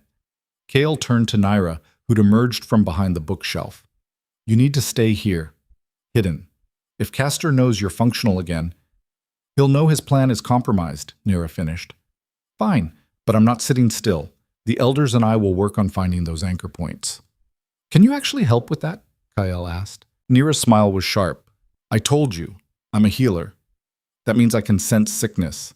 And curse magic is just spiritual sickness on a massive scale. She looked at the elders. If you can narrow down the general areas, I can pinpoint exact locations. Then we have a plan. Theron stood. Kael attends the council meeting and keeps Castor occupied. We search for anchor points. And tonight, his eyes moved between Kael and Naira. Tonight, you two work on that bond. Really work on it, because if it's not restored by the eclipse, none of this matters. The council meeting was a disaster from the start. Castor had assembled not just the regular council, but every noble, every pack representative, every person with any political power. The throne room was packed, the air thick with fear and anger. 30 warriors dead, Castor announced to the crowd. The curse is accelerating beyond all predictions, and our Alpha King has been distracted. All eyes turned to Kael. I've been researching solutions, Kael said evenly. Solutions? A pack leader from the southern territories stood up. We don't need research, we need action. Evacuate the population, abandon the cursed lands. Running won't save us, Kael interrupted. The curse will follow. Then what do you suggest? Castor's voice was smooth. Because sitting here while our people die doesn't seem like effective leadership. Murmurs of agreement rippled through the crowd. Kael's hands clenched on the throne arms. I'm working on restoring the mate bond. The room erupted. Shouts, arguments, accusations flying from all directions. You rejected her. The bond is severed. This is desperation, not strategy. Castor let the chaos build before raising his hand for silence. Your Majesty, I respect your optimism, but the rejected mate is dying in a cell. Even if restoration were possible, she's in no condition to participate in any ritual. She's stronger than she appeared, Kael said carefully. Is she? Have you checked on her recently? Because the guards report she hasn't moved or eaten in days.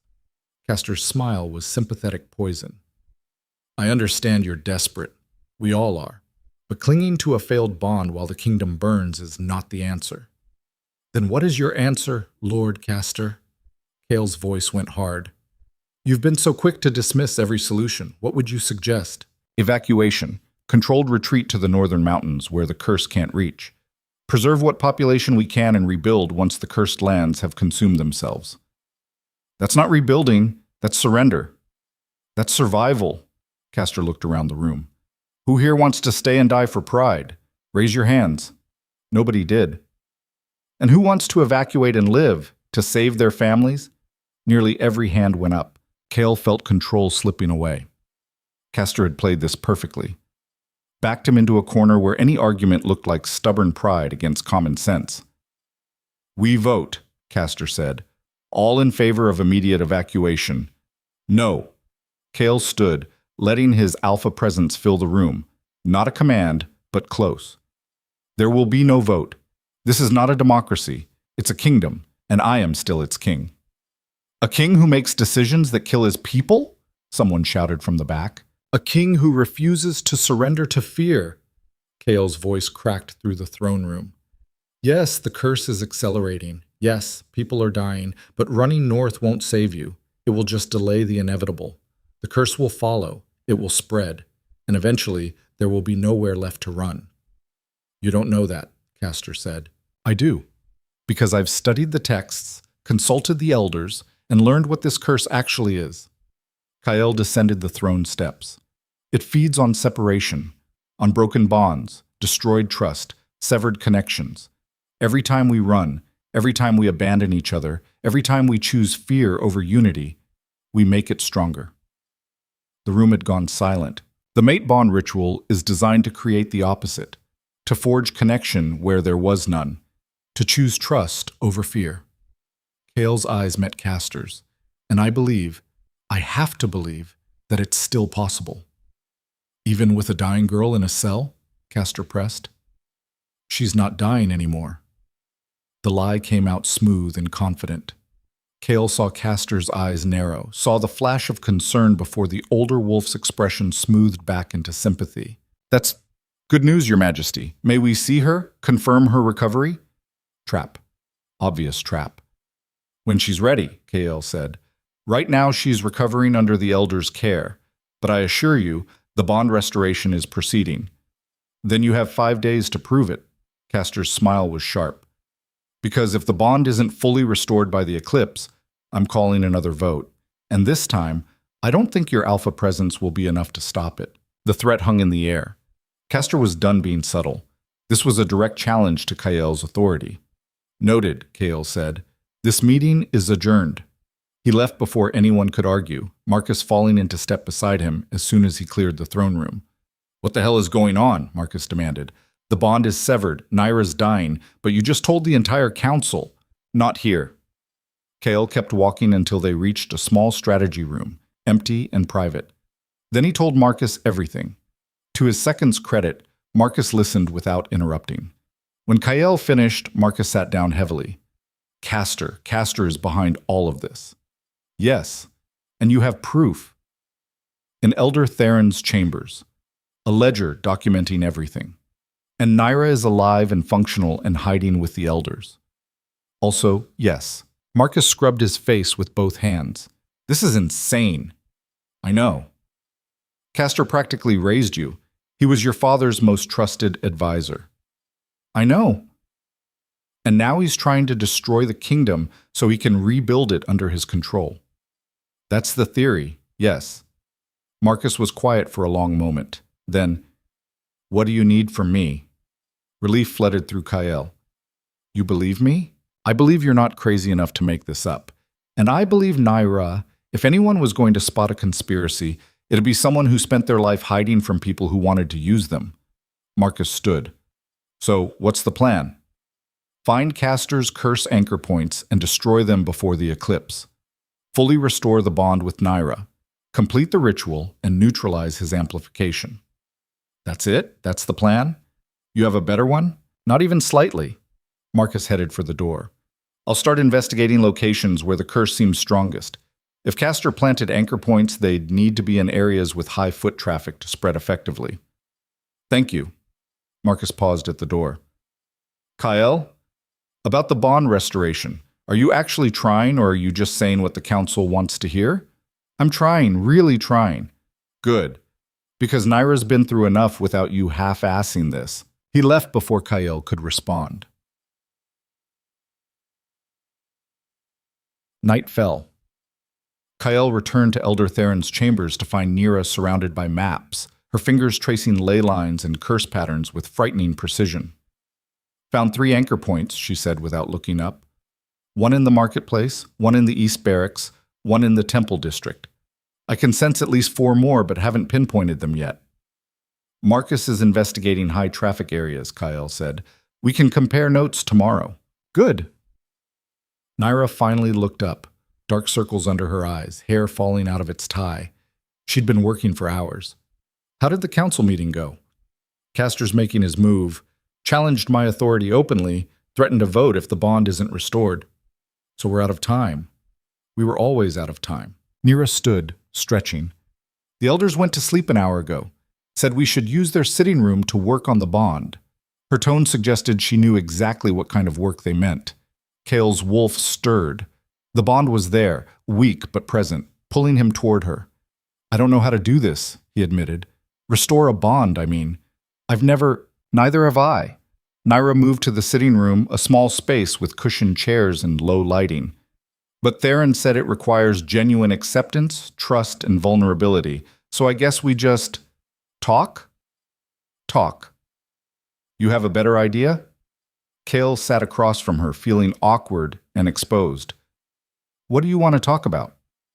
Tell me about your father. The request caught him off guard. Why? Because you keep making decisions based on what he would have wanted. Duty first, always. I want to know who taught you that strength and vulnerability can't coexist. Cale was quiet. Then, my father was a good king, strong, fair, but distant. I barely knew him as a person, just as an alpha. He died defending the border 3 years ago, and his last words to me were, protect the pack. Not I love you, or I'm proud of you. Just protect the pack. And you've been trying to earn approval from a dead man ever since. It should have sounded harsh. Instead, it sounded like Naira understood something about him that Kael had never articulated. Maybe, he said. What about you? You said your mother was killed. What was she like? Nira's expression softened.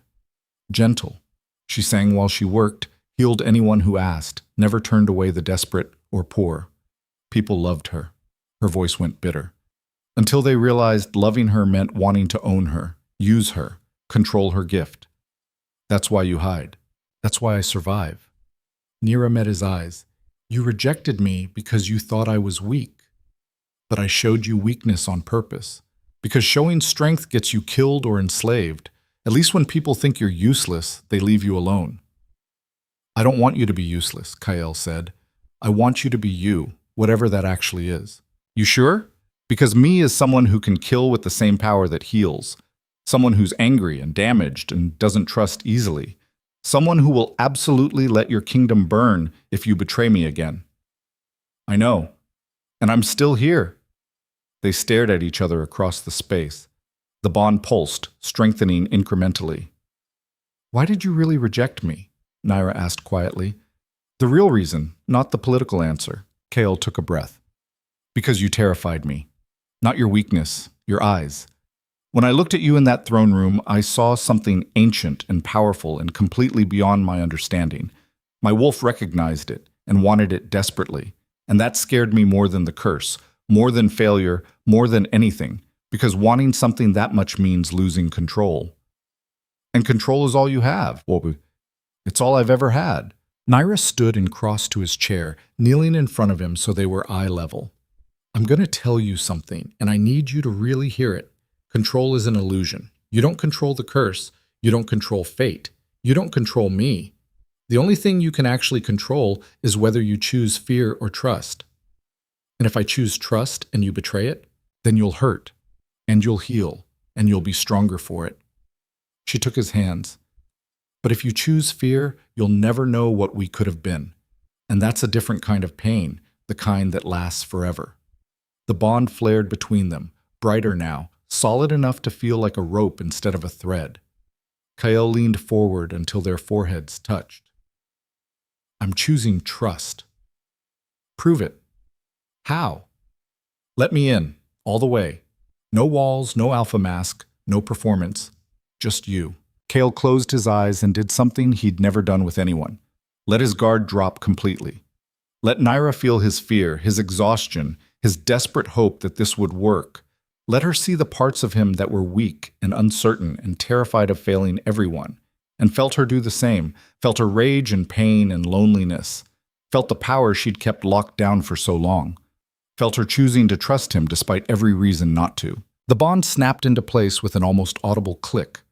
Not severed anymore, not phantom, real, whole, blazing like a star between their chests. Kael gasped. Naira's eyes flew open, glowing that luminous storm gray. It worked, she breathed. I can feel you. Actually feel you. Kael's voice was awed. Your emotions, your presence, everything. Same. Naira's hands tightened on his. This is... The window exploded inward. Glass and wood showered the room. Kael threw himself over Naira as something dark and oily surged through the opening. Curse magic, weaponized and directed. It wrapped around them both, burning cold, trying to tear the newly restored bond apart. and standing in the shattered window frame, silhouetted against the night sky, was Lord Castor.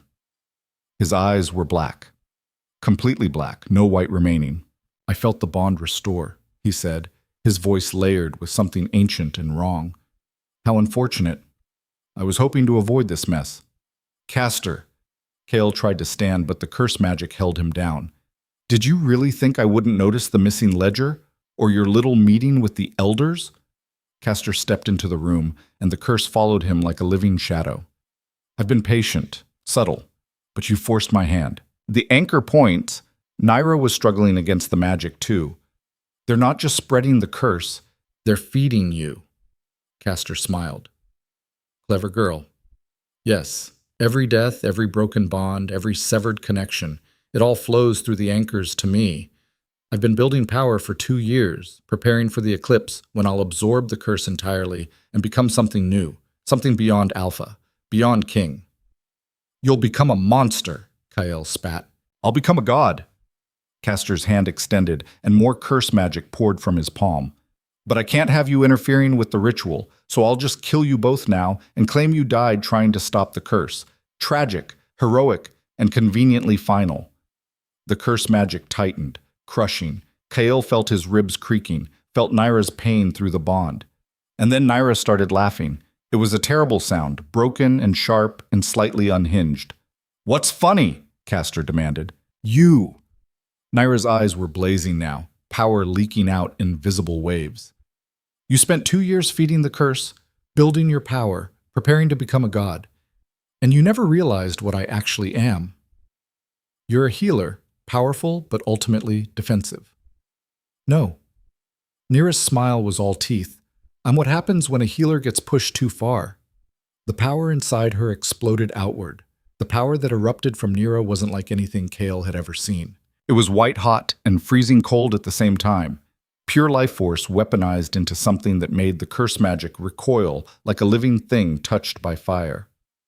The oily darkness around them shattered, and Castor actually stumbled backward, his black eyes widening. "Impossible," he breathed.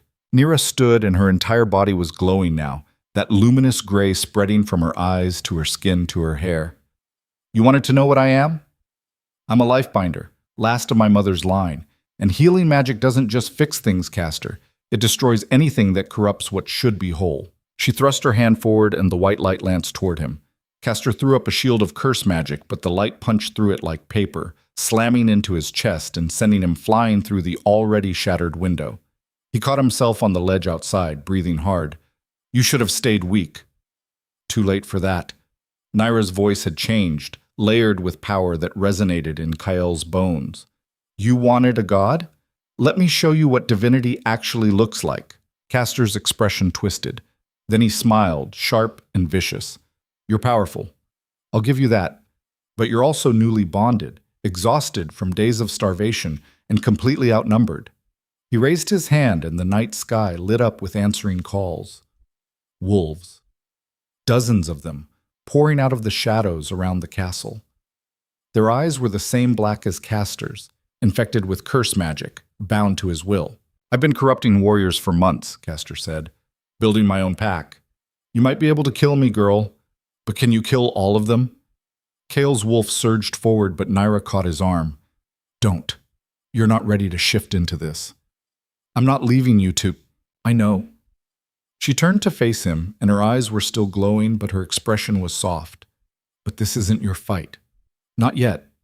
I need you to get the elders to the anchor points. Start destroying them while Castor's distracted with me." "That's insane. I'm not abandoning you." "You're not. You're trusting me."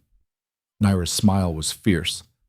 "I told you, I can kill with the same power that heals. Let me prove it." The infected wolves were closing in, growling low and hungry. Kael could feel Castor's power radiating off them like heat off stone.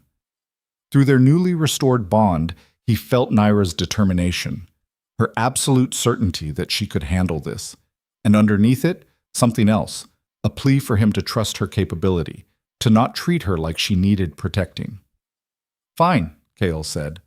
"But if you die, I'm going to be extremely upset." "Noted." Nira kissed him, fast and hard and tasting like lightning. "Now go." Kyle ran. It went against every instinct, every protective urge his wolf was screaming. But he trusted her. Had to trust her. That's what the bond restoration had been about, choosing trust over fear. Behind him, he heard Nyra's power detonate like a bomb. Elder Theron's door burst open before Kyle could knock. "We felt the bond restore," Theron said, already moving. And then we felt Castor's response. "Where's Nyra?" "Fighting him, and about 40 corrupted wolves." Kale grabbed the map off the table where they'd marked the anchor points. "She said we need to destroy these while he's distracted." Smart girl. Mira was pulling on a traveling cloak, moving with surprising speed for someone her age. "Corvin, grab the purification tools. We'll need them to cleanse the anchor points properly." "How long will each one take?" Kyle asked. 5 minutes if we're fast, 10 if there are complications. Corvin emerged with a bag full of ritual components: salt, sage, silver dust. And there will definitely be complications. They moved through the castle like ghosts, using every servant passage and hidden corridor Kael knew. The sounds of fighting echoed from Theron's tower, screams, howls, the crash of stone and magic colliding. The first anchor point was in the marketplace, exactly where Nyra had sensed it. At night the market was empty, stalls closed and shuttered. But Kael could feel it now that he knew what to look for. A wrongness in the air, like infection spreading through healthy tissue. "There!" Mira pointed to a stone well in the center of the square. "He embedded it in the water source." "Clever. Everyone who draws water here spreads the curse." Corvin was already unpacking his bag, drawing a circle of salt around the well. "This is going to alert Castor that we're destroying his network." "Good," Kyle said. "Let him split his focus." Theron began chanting in the old tongue, words Kyle didn't understand but could feel working. The air grew thick, resistant, like pushing through water. Then Corvin threw the silver dust into the well, and the resistance shattered. Black smoke poured from the well, screaming, actually screaming, before dissipating into nothing. "One down," Mira said. 6 more to go." They ran. The second anchor point was in the East Barracks, hidden in the foundation stone. The third was in the Temple District, buried under the altar. Each time they destroyed one, Kyle felt the curse's grip on the kingdom weaken slightly. Not much, but enough to notice. And through the bond, he felt Nyra fighting, felt her power surging and ebbing, felt pain that made his chest tighten, felt determination that burned like the sun. She was holding. Barely, but holding. "Faster," he urged the elders. "We're going as fast as we can," Theron panted. He was leaning heavily on his staff now, the ritual work taking its toll. "These anchor points are reinforced. Castor's had 2 years to strengthen them." The fourth anchor point was in the northern watchtower. They were halfway through the purification when footsteps echoed up the stairs. Heavy boots, multiple people. Guards appeared in the doorway, swords drawn, but their eyes were clear, not black, not infected. "Your Majesty?" The lead guard looked confused. "We heard fighting from the Elder's tower, and Lord Castor issued orders to arrest you for treason." "Castor is the traitor," Kyle said. "He's been controlling the curse, feeding it, using it to destroy the kingdom so he can rebuild under his rule." The guards exchanged looks. "Sir, that's insane? Impossible?" Kale stepped forward. "Look at what we're destroying. Look at the black smoke. That's curse magic, anchored to this watchtower by Castor himself. We have proof. A ledger documenting everything." "Even if that's true," another guard said slowly, "Lord Castor has the council's support. Your authority has been challenged. We have orders." "Then choose." Kyle's voice went hard. "Follow orders from a man corrupting your kingdom, or help your Alpha King stop him. But choose fast, because we're running out of time." The guards hesitated. Kale could see the conflict in their faces, duty versus instinct, orders versus truth. Then the lead guard sheathed his sword. "What do you need?" Relief flooded through Kyle. "Guard this location, don't let anyone interrupt the purification, and spread the word. Castor is not to be trusted." The guards nodded and took positions around the tower. Theron completed the ritual, and another anchor point shattered. 4 down, Corvin said, "but the last 3 will be the hardest. Castor will have protected them more heavily." "Where are they?" Kyle asked. Mira consulted Nira's notes. The throne room, the castle's main gate, and she paused. The holding cells where Naira was imprisoned. Of course. Castor would have placed an anchor point right next to her, feeding on her pain and isolation, feeding on the broken bond. We do the throne room first, Kael decided. It's the most public. Destroying it will be a statement. They descended from the watchtower and headed toward the castle's heart. More guards appeared along the way, some trying to arrest them, others joining their cause once they understood what was happening. Word was spreading, the Alpha King versus Lord Castor, the truth finally coming to light. By the time they reached the throne room, Kyle had accumulated a force of 20 loyal warriors. The throne room doors were barred from inside. Kale could feel the anchor point through the wood, stronger than the others, pulsing with malevolent power. "Break it down," he ordered. The warriors slammed into the doors with a battering ram. Once, twice, 3 times before the wood splintered. They poured inside to find the throne room transformed. Black veins of curse magic covered the walls, spreading from a pulsing mass beneath the throne itself. And standing in front of it, bleeding from multiple wounds but still upright, was Marcus. "Took you long enough," Marcus said. His sword was drawn, his clothes torn. "Castor's people tried to corrupt this anchor point further. I've been holding them off." "Alone?" Kale stared at his second. "I'm stubborn." Marcus grinned weakly. "Also, I figured if you were right about the conspiracy, someone needed to protect the throne room. Turns out I was right to be paranoid." Bodies lay scattered around the room, corrupted wolves, dead or unconscious. Marcus had fought them all. "Help him," Kale told the warriors. Then to the elders, "Do it. Fast." Theron, Mira, and Corvin moved to the throne, beginning their chant. The anchor point fought back harder than the others, lashing out with tendrils of curse magic that the warriors had to hack apart. Kael joined them, his claws extending, tearing through the corruption. It burned where it touched his skin, but he didn't stop, couldn't stop. Through the bond, he felt Naira faltering, felt her exhaustion catching up.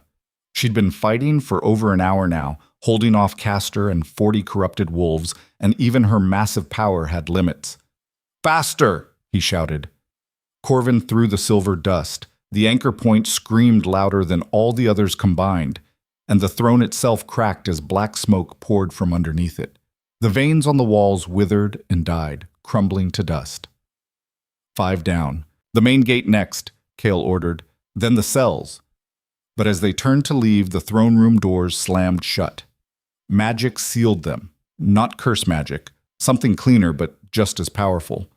A figure stepped from the shadows. Female, tall, wearing the robes of a council member.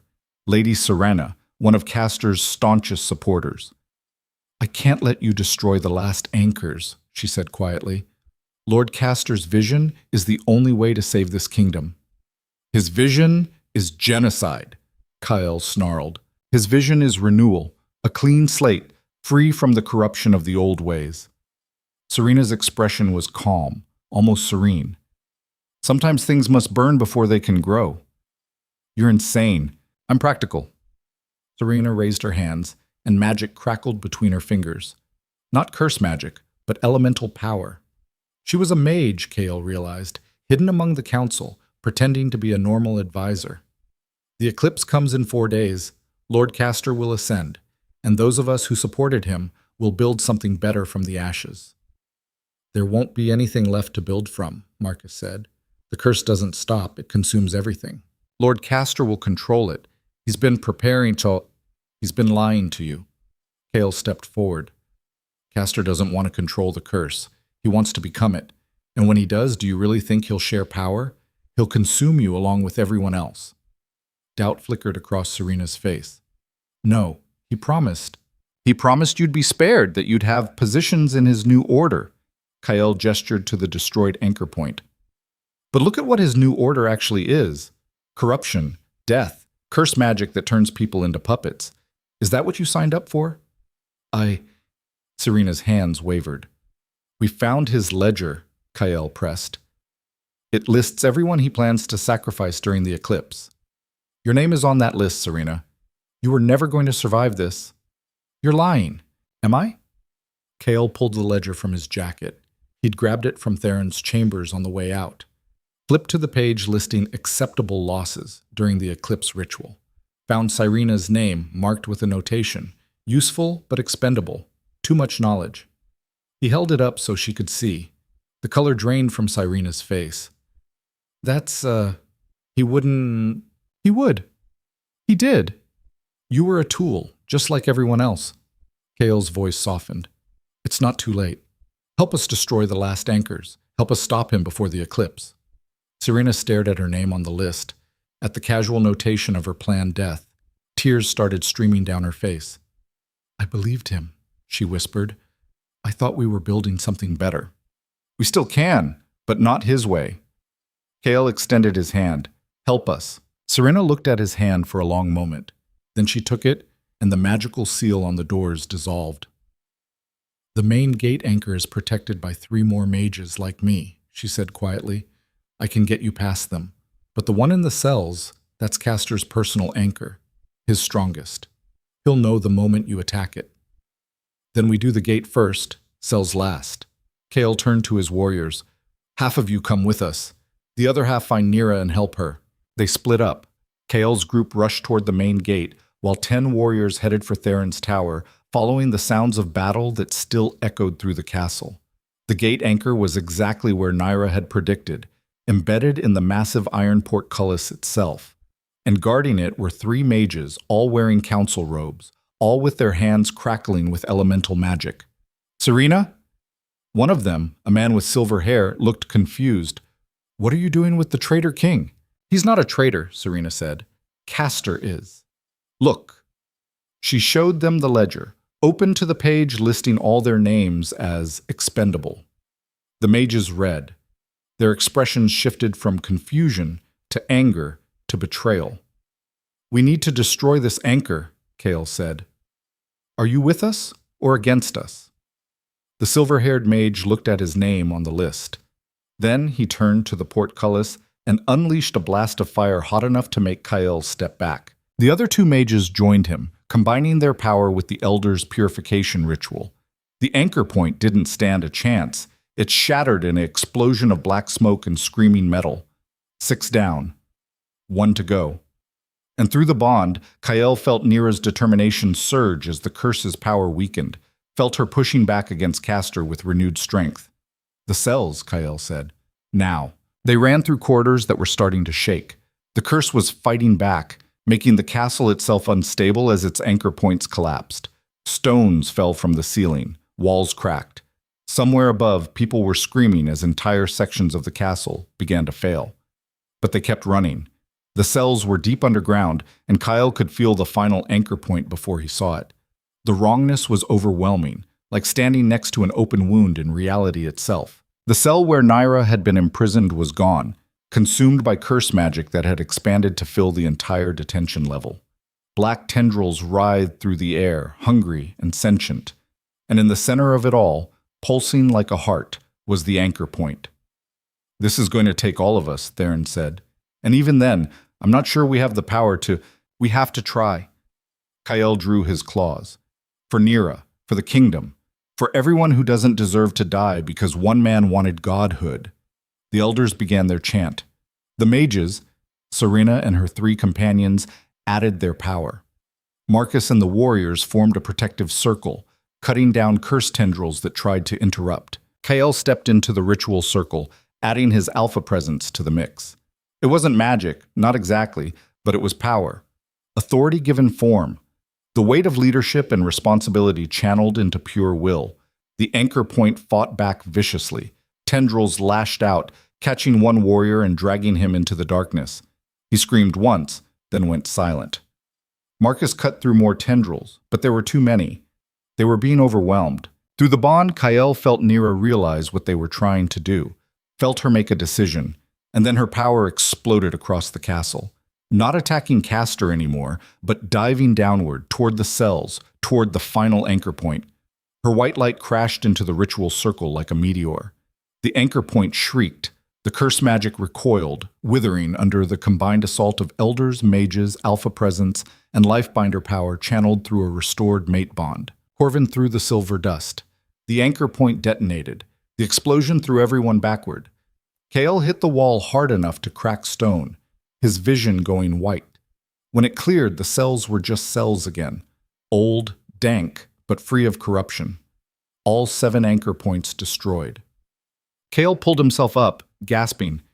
Is everyone? 1 dead, 3 injured, but alive. Marcus was bleeding from a cut on his forehead. The anchor point? Gone. Theron was sitting against the wall, looking about 100 years older. All of them gone. Castor's network is destroyed. Through the bond, Kale felt Naira's exhaustion, felt her power guttering like a candle in wind, but also felt her satisfaction. We did it, she sent through the bond. Now get up here. Castor's not done yet. Kale ran. He burst from the castle to find chaos. The courtyard was filled with wolves, some corrupted, some loyal, all fighting in a massive melee. Bodies littered the ground. The air stank of blood and smoke. And in the center of it all, Naira and Castor faced each other. Naira looked terrible. Her clothes were shredded, blood running from dozens of wounds. The glow had faded from her skin, leaving her pale and swaying, but she was still standing. Castor looked worse. His corruption had spread, black veins covering his entire body, his eyes pools of absolute darkness. The anchor point destruction had weakened him, but he'd absorbed so much curse magic over 2 years that he was still terrifyingly powerful. You've destroyed my network, Castor said. His voice echoed strangely, layered with the curse itself. Clever. But it doesn't matter. I've already absorbed enough power. When the eclipse comes, I'll ascend with or without the anchors. No, you won't. Naira's voice was hoarse. Because I'm going to kill you first. Castor laughed. You can barely stand. And I can feel your mate approaching. Both of you together might have had a chance, but separated, you're just targets. Who said we're separated? Kale stepped into the courtyard. The bond between them blazed brighter, their powers resonating. His wolf surged forward, merging with his consciousness more completely than ever before. The rejected mate returns. Castor's smile was poison. How touching. But you're too late. Look around. Your kingdom is already falling, your people are dying, and in 4 days, when the eclipse comes, I'll finish what the curse started. You'll try. Kale moved to stand beside Naira. Their hands found each other automatically, the bond singing between them. But you're forgetting something. What's that? We're not fighting you to save your vision of the kingdom. We're fighting to save ours. Kale's eyes flashed gold. And our vision doesn't include you. Naira's power flared. Kael's wolf howled, and together they attacked. The fight was brutal. Castor's curse magic against Naira's life force and Kael's raw alpha power, all 3 of them moving at speeds that blurred to watching eyes. The courtyard itself became a battlefield, stones cracking under the force of their clash. Kael's claws raked across Castor's chest, but the wounds closed immediately, curse magic knitting them shut. Naira's light burned through his defenses, but he absorbed it, using the power to fuel himself. You can't win, Castor's voice boomed. I am the curse incarnate. I am... Marcus appeared behind him, sword flashing.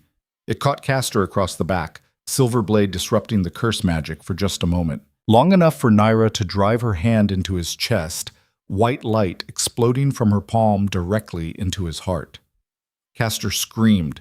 The curse magic around him went wild, lashing out in all directions. Kale was thrown back, Marcus too. Even Naira stumbled. But the damage was done. Where Naira's hand had touched, the corruption was burning away.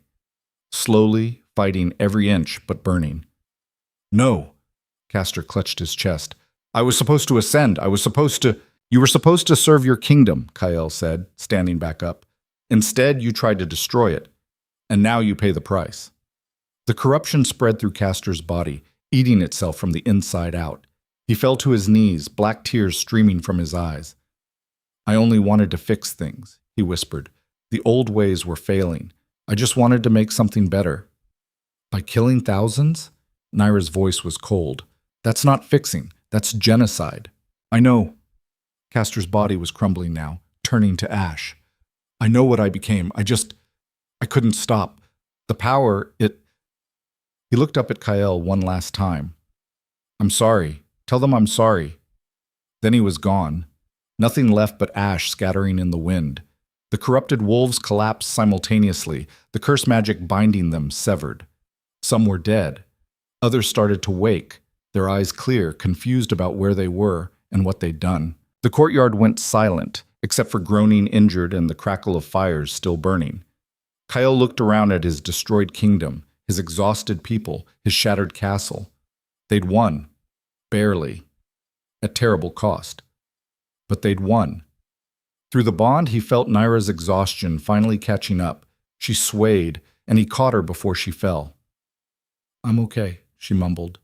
"Just need to sit down for a minute." "You can sit down for a week." Kale lowered her carefully to the ground. "You just saved the kingdom." "We saved it." Her eyes were already closing. "Together." Marcus appeared, limping but alive. "Is she?" "Exhausted, not dying." Kale checked her wounds, bad, but healable. "Get the healers, and someone find the council. We need to Your Majesty!" A warrior ran up, breathless. "The curse, it's receding all across the kingdom.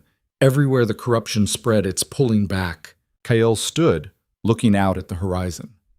The dark smudge that had been advancing for 2 years was shrinking. Slowly, but definitely shrinking. "The anchor points," Elder Theron said, appearing from the crowd. He looked half dead himself, but was smiling. "Destroying them severed the curse's connection to this realm. Without Castor to channel it, it's returning to wherever it came from." "So we actually did it." Kale started laughing, slightly hysterical. "We actually stopped it." "Not quite," Mira pointed to the sky. "The eclipse is still coming, and while the curse is receding, it's not gone. We'll need to complete the ritual to finish it." 4 days, Corvin added. "You have 4 days to prepare." Kyle looked down at Naira, unconscious in his arms, then at his destroyed castle, his injured people, his kingdom that was finally, maybe, going to survive. 4 days to finish what they started. 4 days to heal what had been broken. 4 days to build something better from the ashes. He could work with that. News spread fast. By morning, the entire kingdom knew what had happened. Castor's conspiracy exposed, the anchor points destroyed, the curse receding, and the rejected mate who'd saved them all. Nira woke to find herself in the royal healing chambers, surrounded by flowers and gifts from people she'd never met. The healers had worked through the night, closing her wounds, restoring what they could. Kyle was sitting beside her bed, looking like he hadn't slept. Probably hadn't. "Hey," she said, her voice rough. "Hey, yourself." His smile was tired but genuine. "You've been asleep for 12 hours. "Feels like 12 minutes. Nira tried to sit up, winced. "Ow." "You fought a corrupted alpha-turned-curse monster for 2 hours while holding off 40 infected wolves. You're allowed to hurt." "I've had worse." "That's concerning." Kyle helped her sit up, adjusting the pillows. "The kingdom wants to meet you, properly this time. Not as the rejected mate, but as..." He paused. "I'm not sure what to call you, actually. Savior sounds presumptuous." "How about Luna?" Nira's smile was small. "I believe that was the original plan. Is it what you want?" "Because I'm not forcing anything. The bond is restored, but if you'd rather..." "Kale?" Naira caught his hand. "I spent 6 days in a cell deciding whether to let your kingdom burn. I could have left any time. Could have walked away and let you all die, but I didn't, because somewhere in that cell between the anger and the hurt, I realized something." "What?" "That you were worth fighting for. Not as an alpha, not as a king, but as a person who made a terrible mistake and actually wanted to fix it." She squeezed his hand. "So yes, I want to be your Luna, your mate, your partner, all of it." Kale kissed her, gentle and careful of her injuries. Through the bond, she felt his relief, his joy, his absolute determination never to screw this up again. "The eclipse is in 4 days, he said when they broke apart. "The elders say we need to complete the ritual to permanently banish the curse. Are you strong enough?" "I will be." Nira looked out the window at the morning sun. "What happens after?" "When the curse is gone and the kingdom is saved, we rebuild, together." Kale's voice was firm. "No more secrets, no more conspiracies. A kingdom where mates aren't rejected, where power isn't hoarded, where people like you don't have to hide what they are to survive. That's ambitious. We just defeated a 2-year-old curse and stopped a genocidal conspiracy. I think we can handle ambitious. Fair point. A knock at the door interrupted them. Marcus entered, looking better than he had last night, but still sporting impressive bruises. Sorry to interrupt, but the council is demanding an audience. What's left of them, anyway? Marcus's expression was grim. Serena and the other mages who helped us are requesting clemency. The ones who didn't are either dead or fled, and the people want to see their new Luna. Tell them she'll address them when she's ready, Kael said. Actually, Naira swung her legs out of bed, ignoring Kael's protest. I'll see them now. Might as well get it over with. You need to rest. I need to be seen, to show them I'm real, I'm strong, and I'm not going anywhere. She stood, steadying herself on Kael's arm. Besides, lying in bed won't make the next 4 days pass any faster. Marcus grinned. I like her. Everyone likes her, Kael muttered. That's the problem. They helped Naira dress in proper clothes. Not a council gown, but simple warrior's garb that wouldn't aggravate her injuries. When she looked in the mirror, she barely recognized herself. The girl who'd been dragged into the throne room in chains was gone. In her place stood someone who'd fought a monster and won. The throne room had been hastily repaired, the cracked throne replaced with a temporary seat. The council chamber was packed. Nobles, warriors, common citizens, all wanting to witness this moment. When Naira and Kael entered together, the room went silent.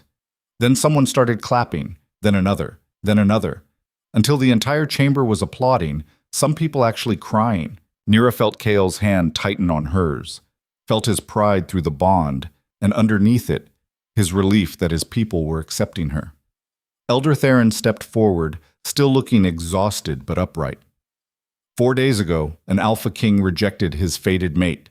Today, that same mate stands before us, not as a victim, but as the woman who saved our kingdom when we didn't deserve saving. I didn't do it alone, Naira said, finding her voice. Kael destroyed the anchor points. The elders and mages provided the purification rituals. The warriors fought beside me. This was everyone's victory. But you let it. Theron's eyes were sharp. You held off Castor while we worked. You channeled your power through a barely restored bond to destroy the final anchor. You chose to save us when you had every reason to let us burn. Naira looked out at the faces staring up at her, saw hope there, and fear, and something that might have been respect. I made that choice because someone gave me a second chance, she said quietly. Kael came to my cell, admitted he was wrong, and asked me to try. To trust again despite every reason not to. That's the kingdom I want to build, one where mistakes can be fixed, where second chances exist, where nobody has to hide what they are to survive. The applause started again, louder this time. Serena stepped forward from the crowd, flanked by the other mages who'd helped. On behalf of those who were deceived by Castor's lies, we pledge our loyalty to the true Alpha and Luna, and we beg forgiveness for our blindness. You helped us when it mattered, Kael said. That counts for something.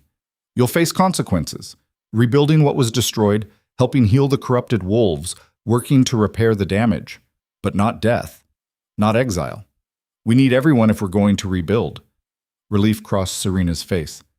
Thank you, Your Majesty. The council session continued for hours. Plans for reconstruction, for healing the corrupted wolves, for preparing the eclipse ritual. Naira sat beside Kael the entire time, adding her perspective when needed, learning the intricacies of kingdom management. It was exhausting and exhilarating and absolutely terrifying, but through the bond she felt Kael's steady presence, his confidence in her, his absolute certainty that they could handle this together. When the session finally ended and they were alone again, Naira collapsed onto Kael's bed, bigger and softer than anything she'd ever slept on. 4 days, she said to the ceiling. 4 days, Kael agreed, lying down beside her. Think we'll survive them? I think we'll survive anything. He pulled her closer, careful of her injuries. We've already beaten the worst. Through the window, the sun was setting. 4 days until the eclipse.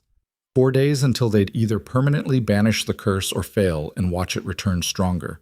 But for now, in this moment, they were alive. Together. Bonded. And that was enough. The 4 days passed in a blur of preparation and healing. Naira's wounds closed faster than the healers expected. her lifebinder nature accelerating the process. By the second day, she was walking without pain. By the third, she was helping organize the eclipse ritual, studying ancient texts with the elders, and learning the intricacies of magic she'd spent years suppressing. The kingdom slowly came back to life.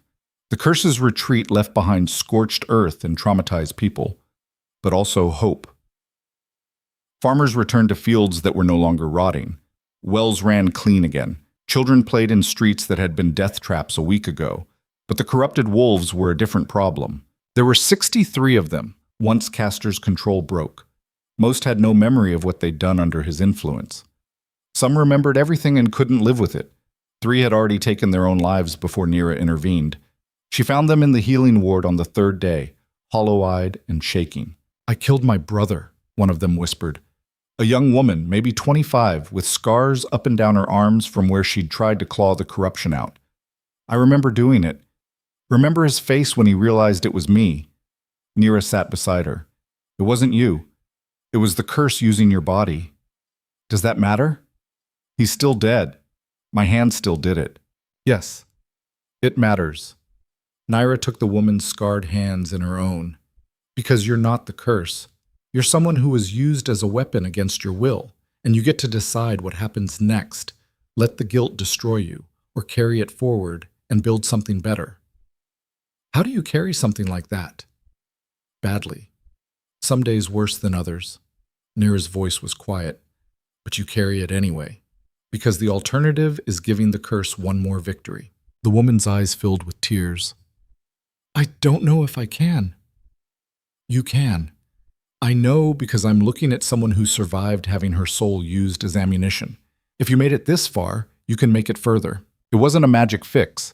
Nira couldn't heal trauma with her power, couldn't erase memories or guilt, but she could sit with them, could acknowledge their pain without trying to minimize it, could offer the one thing nobody had offered her when she was suffering: simple presence without judgment.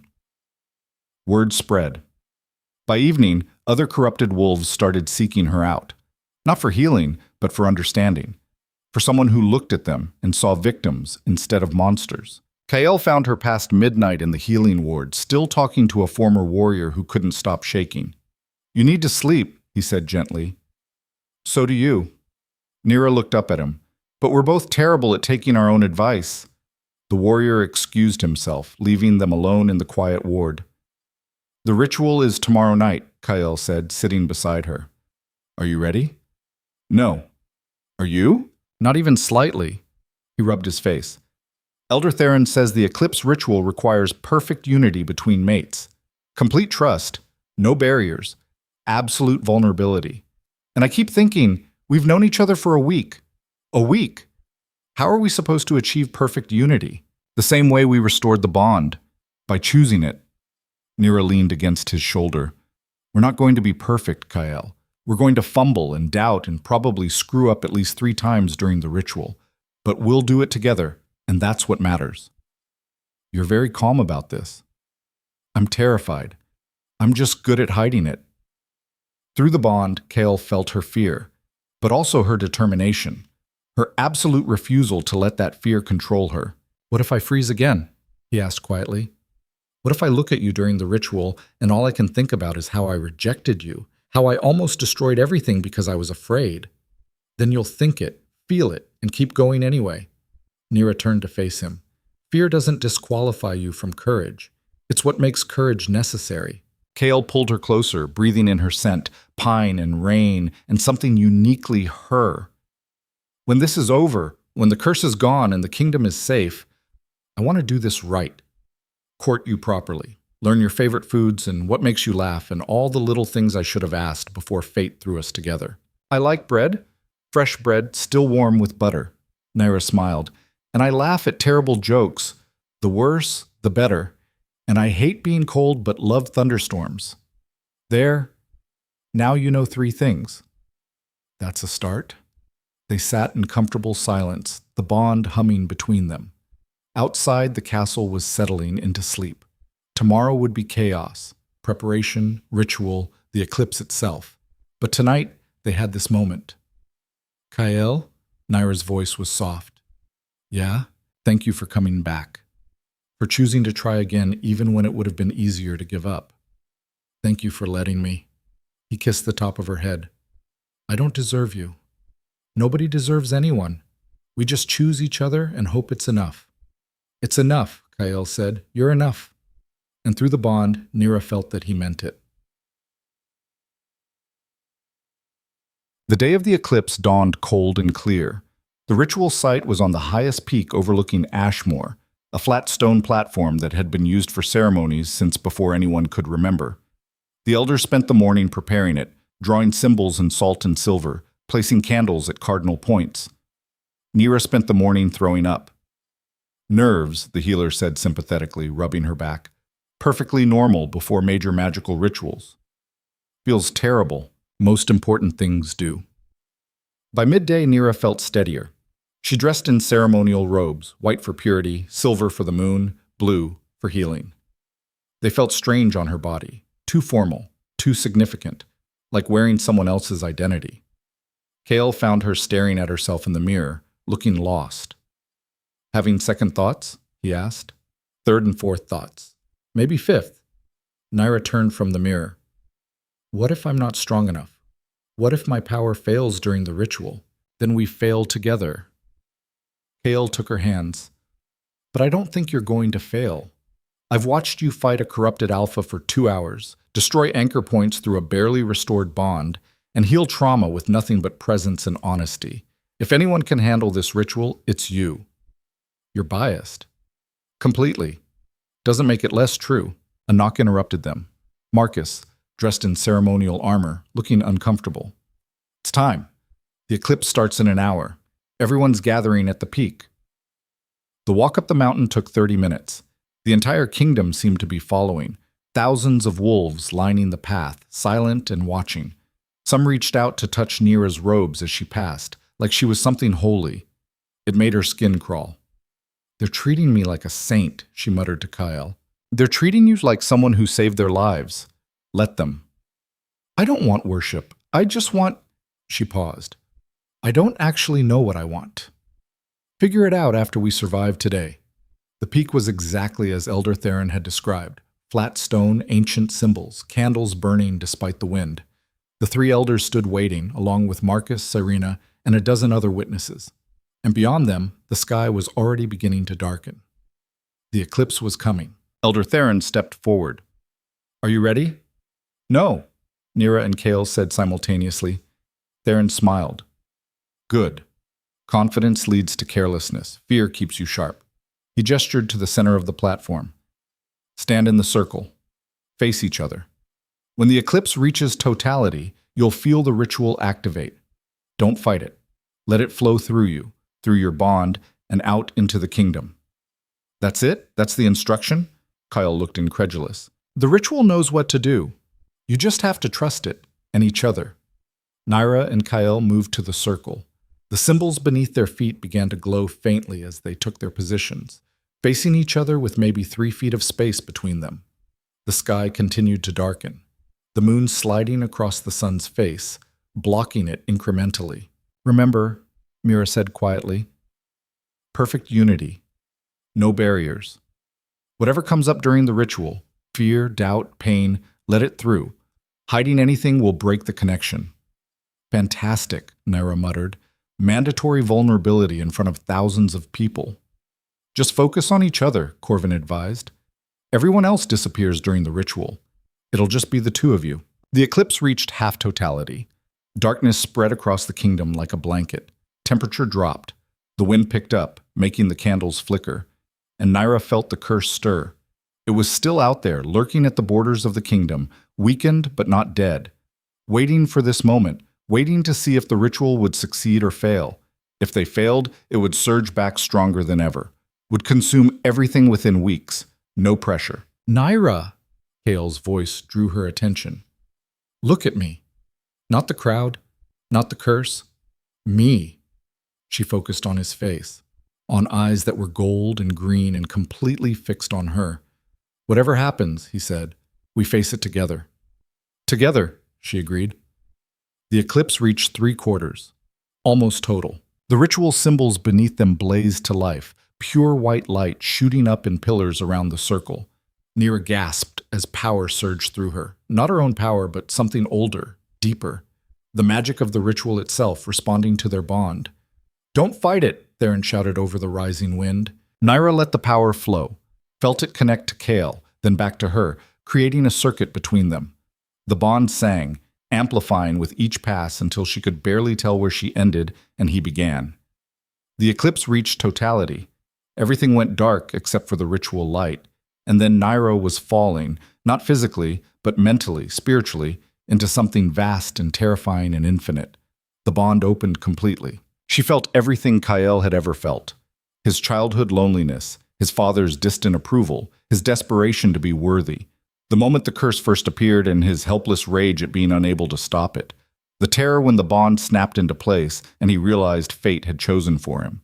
The self-loathing when he rejected her, knowing it was wrong but doing it anyway. And underneath it all, his absolute certainty that he loved her, not because of the bond, but despite it. Loved her strength, her refusal to break, her sharp honesty that cut through his defenses. It was overwhelming, too much. Nira tried to pull back, but the ritual wouldn't let her. And then she felt Kyle in her mind, feeling everything she'd ever been. Her mother's death, the years of running, the alpha who'd tried to use her, and the scars he'd left. The deliberate choice to appear weak because strength got you killed. The moment she'd decided to let the kingdom burn, and the moment she'd changed her mind. Her fear that she'd never be enough. That Kyle would wake up one day and realize he'd made a mistake bonding with damaged goods. "You're not damaged," Kyle's thought echoed in her mind. "You're surviving. There's a difference." "So are you," she sent back. "Stop punishing yourself for being afraid. Fear is human. I rejected you, and then you came back. You chose to fix it. That's what matters." The ritual light intensified, spreading from their circle outward in waves. Nira felt it touching the curse, pushing against it. Felt the curse resist, fighting back. This was the moment. Either their unity was strong enough to banish it, or it wasn't. The curse pressed harder, finding weaknesses in their bond. Found Kyle's lingering guilt and tried to exploit it. Found Nira's fear of abandonment and pulled. The ritual circle cracked. The light flickered. "You're losing it," Theron shouted. "Find the center. Find what's stronger than the doubt." Nira's mind was fragmenting under the pressure. Too much emotion, too much power, too much everything. She was drowning in it. Then Kyle's hand found hers in the physical world, his fingers lacing through hers. "I'm here," his voice cut through the chaos. "I've got you. I'm scared." "Me too. Be scared with me." And somehow, that helped. Knowing they were both terrified, both struggling, both barely holding on, it made it bearable. The curse found that connection and recoiled. Because this wasn't blind faith or desperate hope or forced optimism. This was two broken people choosing each other anyway. Choosing to be vulnerable, to trust, to build something from their combined wreckage. The curse couldn't feed on that. It needed separation, discord, severed bonds. Unity was poison to it. The ritual light exploded outward with enough force to shake the mountain. Nira screamed, not from pain, but from the sheer power moving through her. Felt it channeling through the bond, through Kyle, out into the kingdom in waves of pure healing force. The curse shrieked. The sound was audible even through the ritual's roar, a death wail that echoed across the entire region. And then it was gone. Not retreating, not hiding, gone. Banished back to whatever realm it came from, the door sealed behind it. The ritual circle shattered, the eclipse passed. Light returned to the world. Nira collapsed, Kyle catching her before she hit the ground. They clung to each other, gasping, barely conscious. "Is it done?" Marcus's voice sounded far away. "Did it work?" "Look." Serena's voice was awed. Nira forced her eyes open and looked down at the kingdom spread below them.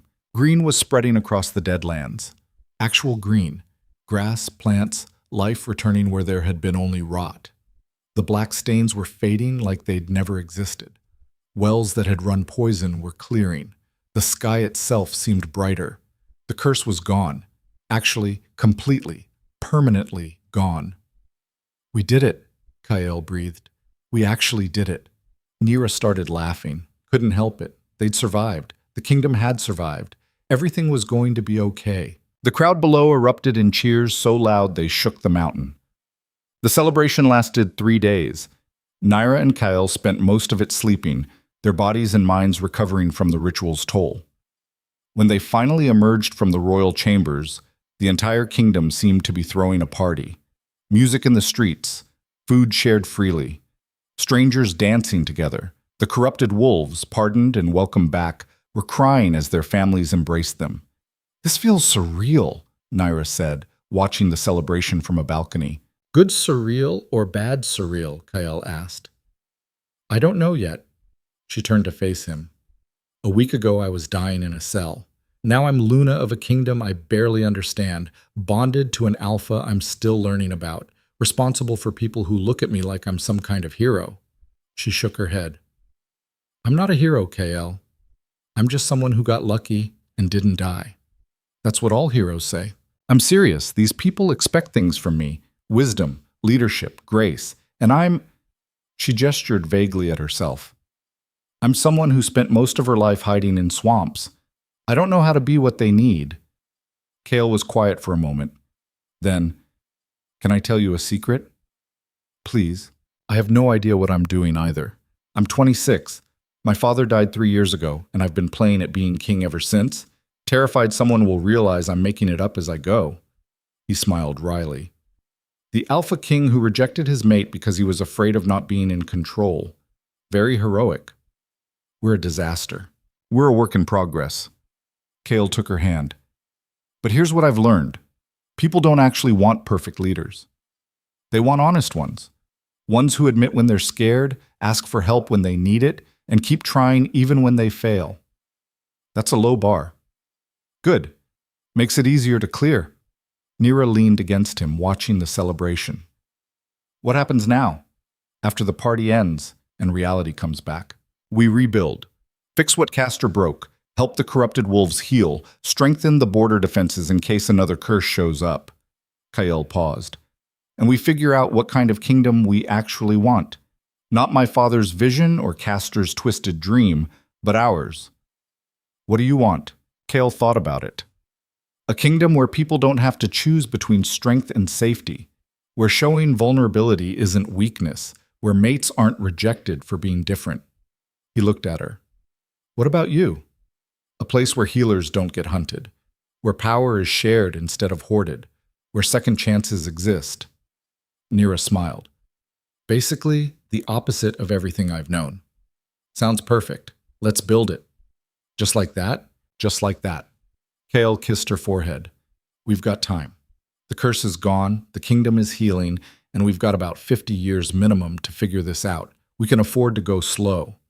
Marcus appeared in the doorway looking harassed.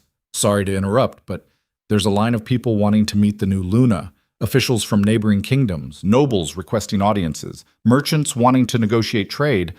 "Tell them she's indisposed," Kyle said. "I tried that yesterday. They're getting pushy." Nira sighed. "Let me guess. I need to make an appearance, shake hands, be diplomatic?" "Basically, yes." Marcus looked sympathetic.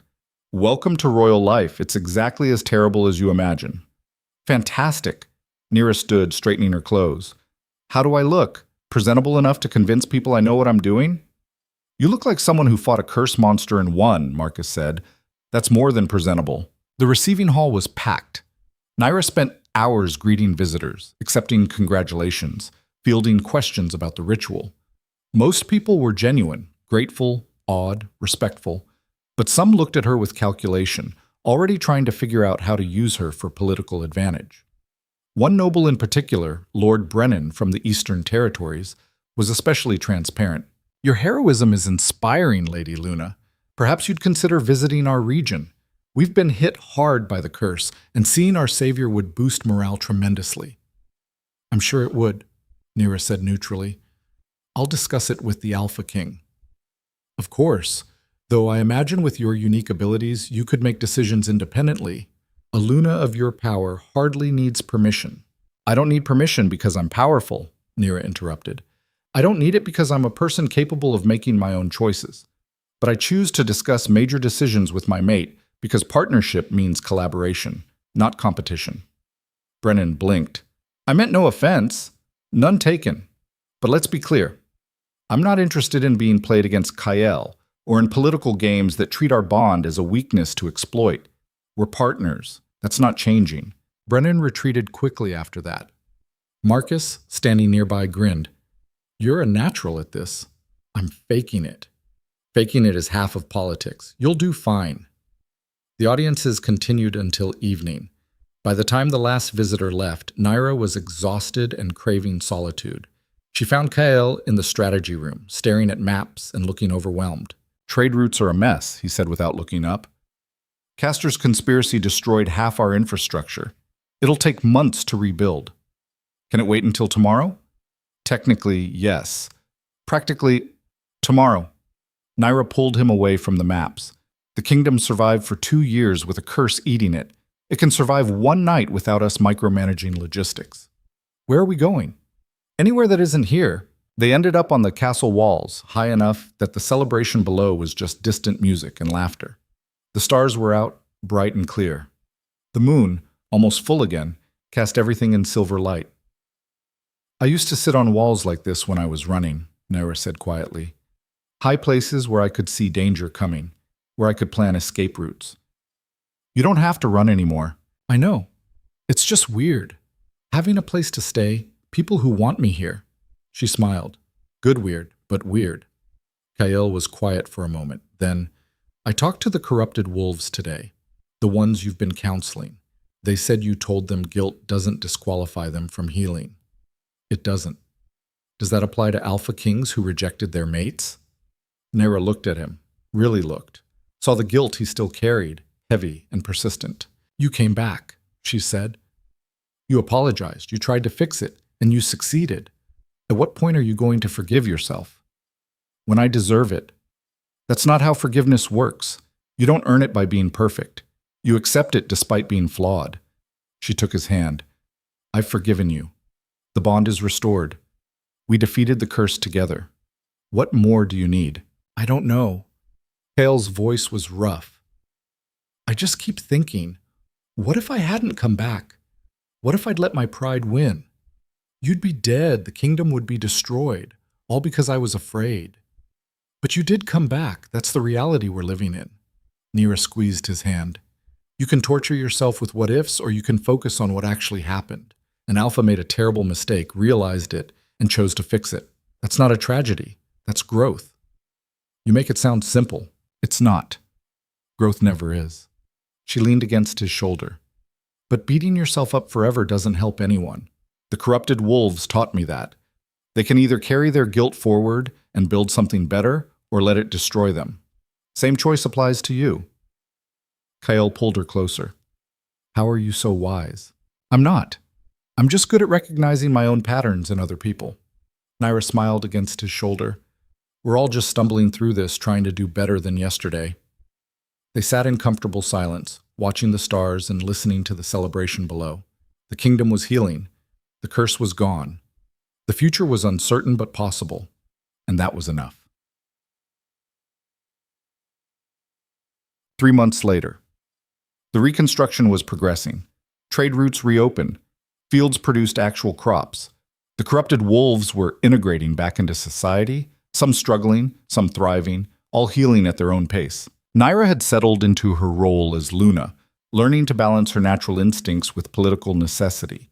She still hated formal events, still preferred working in the healing wards over attending council meetings, but she was getting better at knowing when to push back and when to compromise. Kael had changed too. Less rigid, more willing to admit when he didn't have answers. He'd started asking for input instead of making unilateral decisions, building a council based on competence rather than politics. They were still learning each other, still stumbling, still having arguments about everything from policy to what counted as too early for breakfast. But they were doing it together. The day Naira realized she was home started ordinary enough. She woke before dawn, unable to sleep, and wandered through the castle. Ended up in the library where this had all started, where Marcus had searched for information about rejected bonds. She pulled the old book from the shelf, reading the passage that had started everything.